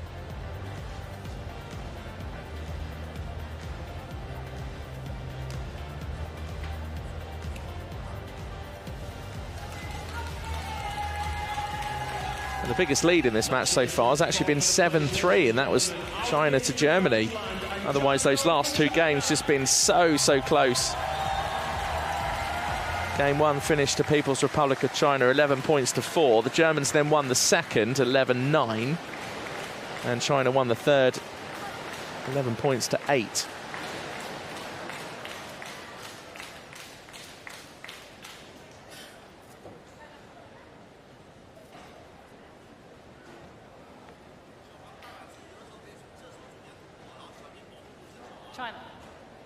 China. Husev.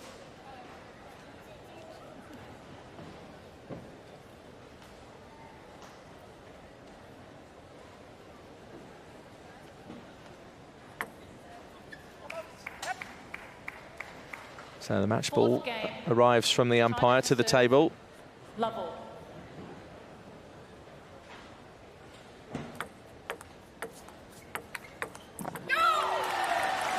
Germany take the first point in game 4. And Germany need to win this game if they're to stay in the hunt for the gold medal. China, on the other hand, if they win this game, they'll be the Paralympic champions. 2 love. Wrong side.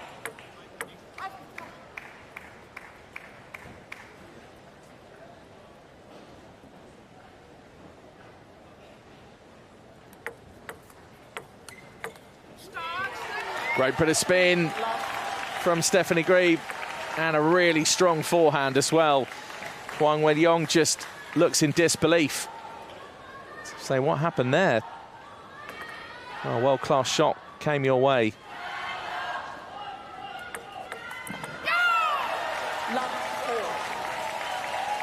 Well, the Germans have had a perfect start. They've won both the points on their service and against the serve from China. And the Germans are 4 in front. China to serve.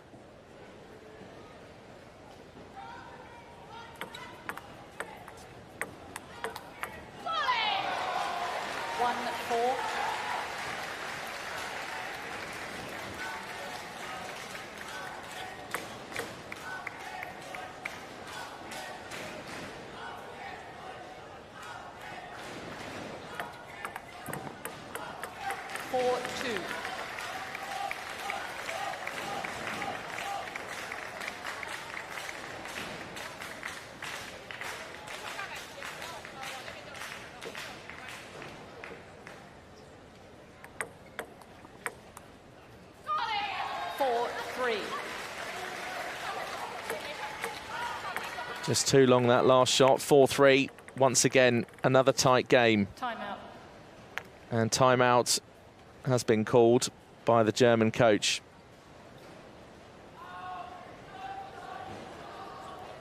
So the timeout clock arrives into the middle of the table. 60 seconds will tick down.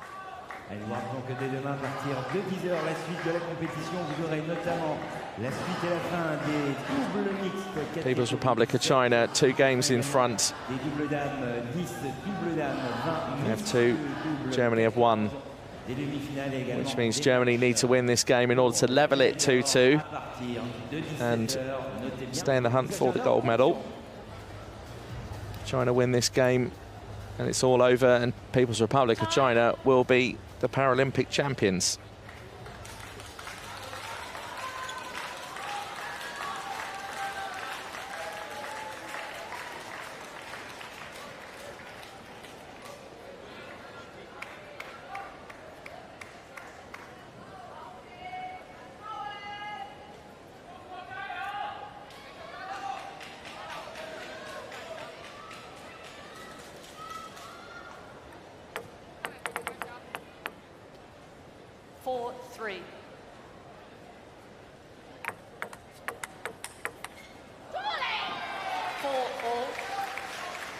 Well, great exchange of shots there. Such speed, accuracy. It's just great to watch.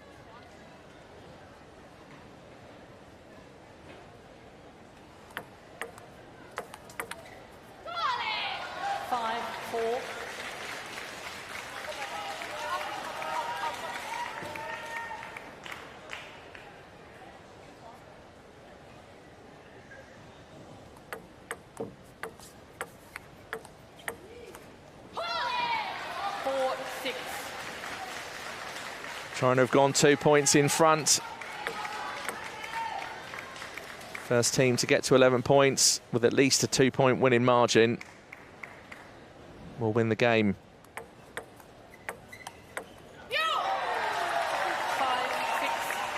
So Germany put it back to one more. Well, the crowd are just loving this. I mean, I'm sure there's some nerves, not only amongst the German duo, but also amongst the supporters as well in the South Paris arena. And it's 6-all. Once again, game 4 has got all the drama that we've had throughout all the other games.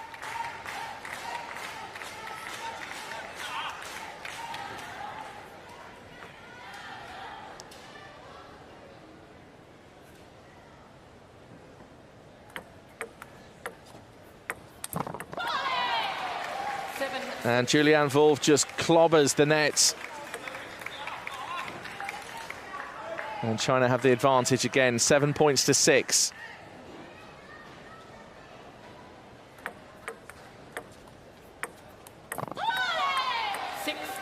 And now go 2 points in front. Are they 3 points away from becoming the Paralympic gold medalists? Jin Yucheng, to the left of your screen, came here with a dream of taking gold at Paris.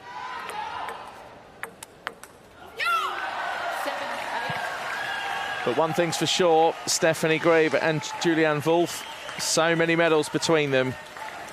Grebe with that silver medal in Rio, the bronze in Tokyo. Certainly not want to leave this gold medal match without at least knowing that they went right down to the wire.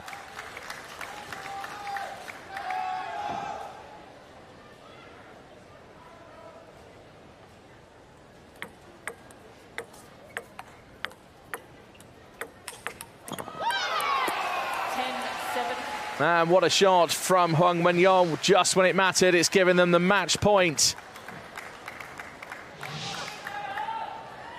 China have the serve. Are they 1 point away from becoming Paralympic champions?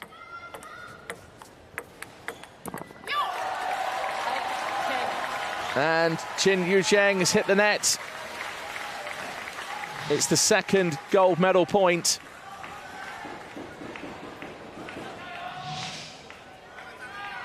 Well, real tension here in the South Paris arena.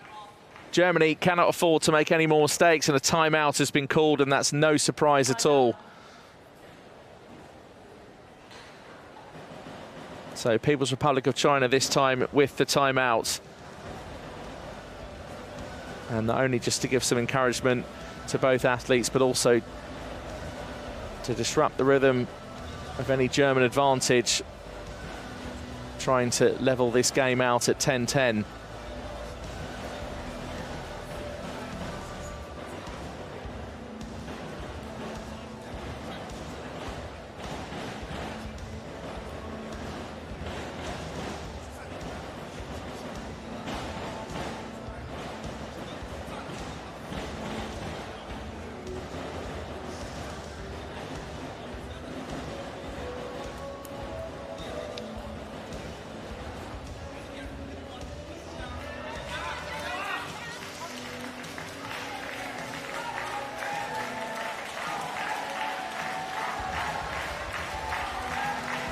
The timeout concludes.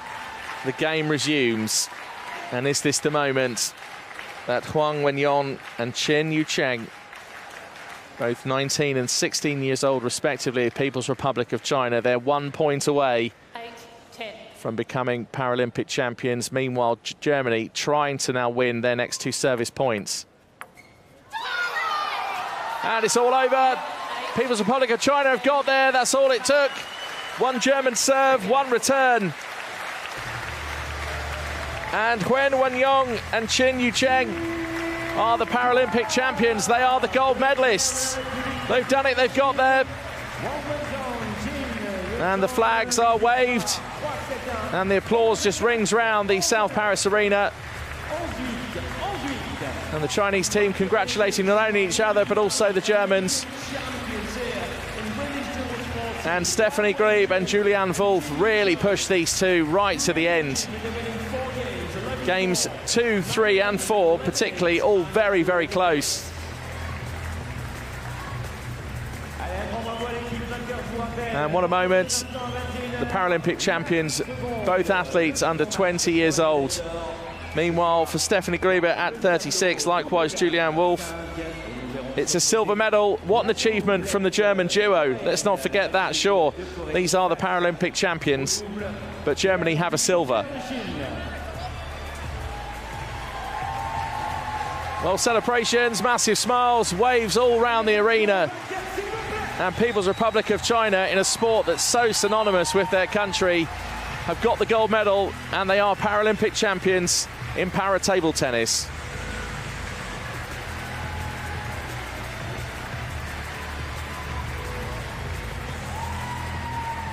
We will have the award ceremony for women's doubles 14 at 10 o'clock. First and foremost, we will have the gold medal match of the women's doubles 5. So stick around because that will be just over 20 minutes. Well, what a match. It was the best of 5. It was looking for a while like it was going to go to, well, the 5th game. Didn't happen in the end. People's Republic of China took the first game 11-4. Germany came back 11-9. And then 2 straight games of 11-8 got China over the line and to the title of Paralympic champions and gold medalists. A great performance from both Huang Wenyong and Chen Yucheng. And for Stephanie Grebe and Julianne Wolf, a silver medal at Paris 2024 for the Paralympic Games, and this is how it finished. Stephanie Grebe just couldn't get on that one and look round to Virginia.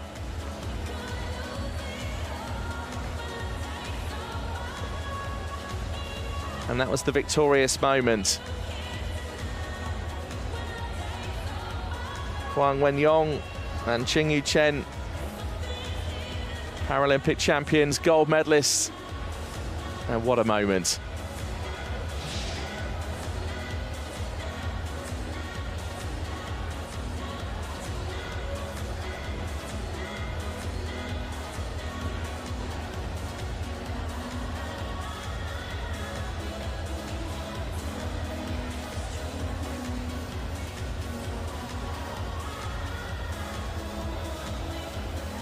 Allez, mesdames, messieurs, on va vous ambiancer un petit peu en attendant cette deuxième finale. On compte sur Confirmation of the women's doubles in para table tennis.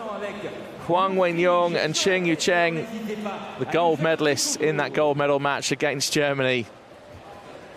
And so nice to get a wave to camera as well. Meanwhile, Stephanie Grebe and Julianne Wolf of Germany pick up the silver medal. Stephanie Grebe adds the silver medal to her silver at Rio and also the bronze at Tokyo.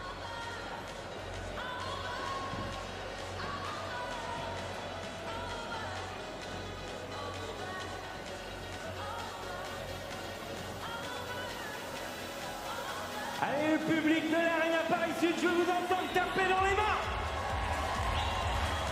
Tap, tap, tap.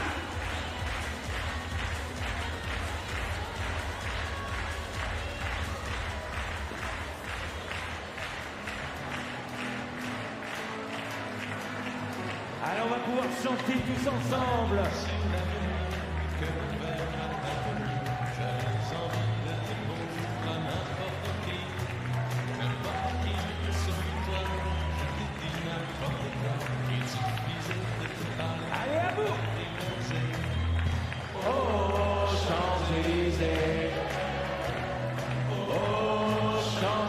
Champs-Élysées.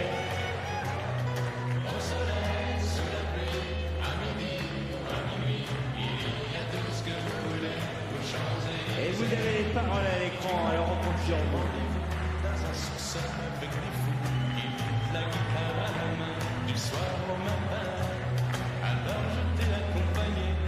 That's the story of the gold medal match. Germany, one game wasn't enough against People's Republic of China, beaten 3 games to 1.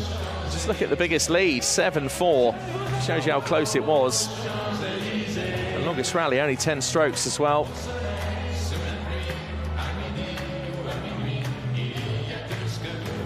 So People's Republic of China confirmed as the Paralympic gold medalists at Paris 2024.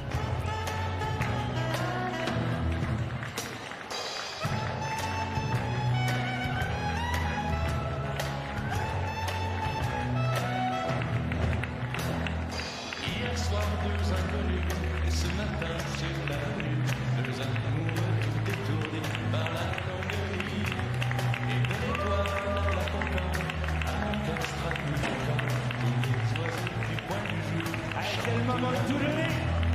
Aux Champs-Élysées. Aux Champs-Élysées. Au soleil, sous la pluie, à midi ou à minuit, il y a tout ce que vous voulez. Aux Champs-Élysées. Aux Champs-Élysées. Tout le monde. Aux Champs-Élysées. Au soleil, sous la pluie, à midi ou à minuit, il y a tout ce que vous voulez. Aux Champs-Élysées. Aux Champs-Élysées. Palais. Allez, vous pouvez vous applaudir très très très fort.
The gold medal match in the women's doubles for para table tennis. Germany versus China. 19-year-old Huang Wenyong and 16-year-old Qin Yucheng were victors and became Paralympic champions and the gold medalists. Meanwhile, what a performance from the Germans. Pushed them all the way. Stephanie Grieb and Julianne Wolf both add to Paralympic medals for Stephanie Grebe, and for Julianne Wolf, it's adding a Paralympic silver medal to some of the World Championship medals she already has. But it finished up 3 games to 1 in the end, all going to the People's Republic of China. They are the gold medalists and the Paralympic champions.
IBC English commentary.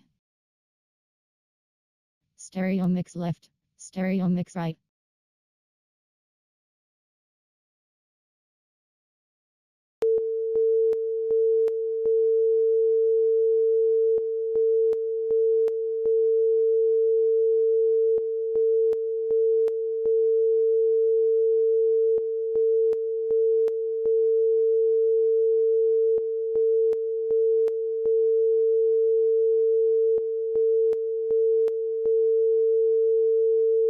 IBC English commentary.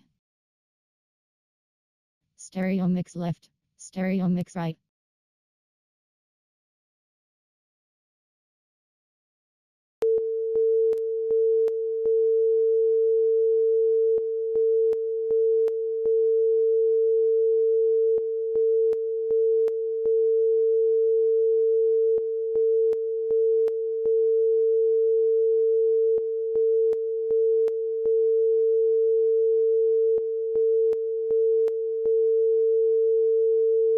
IBC English commentary.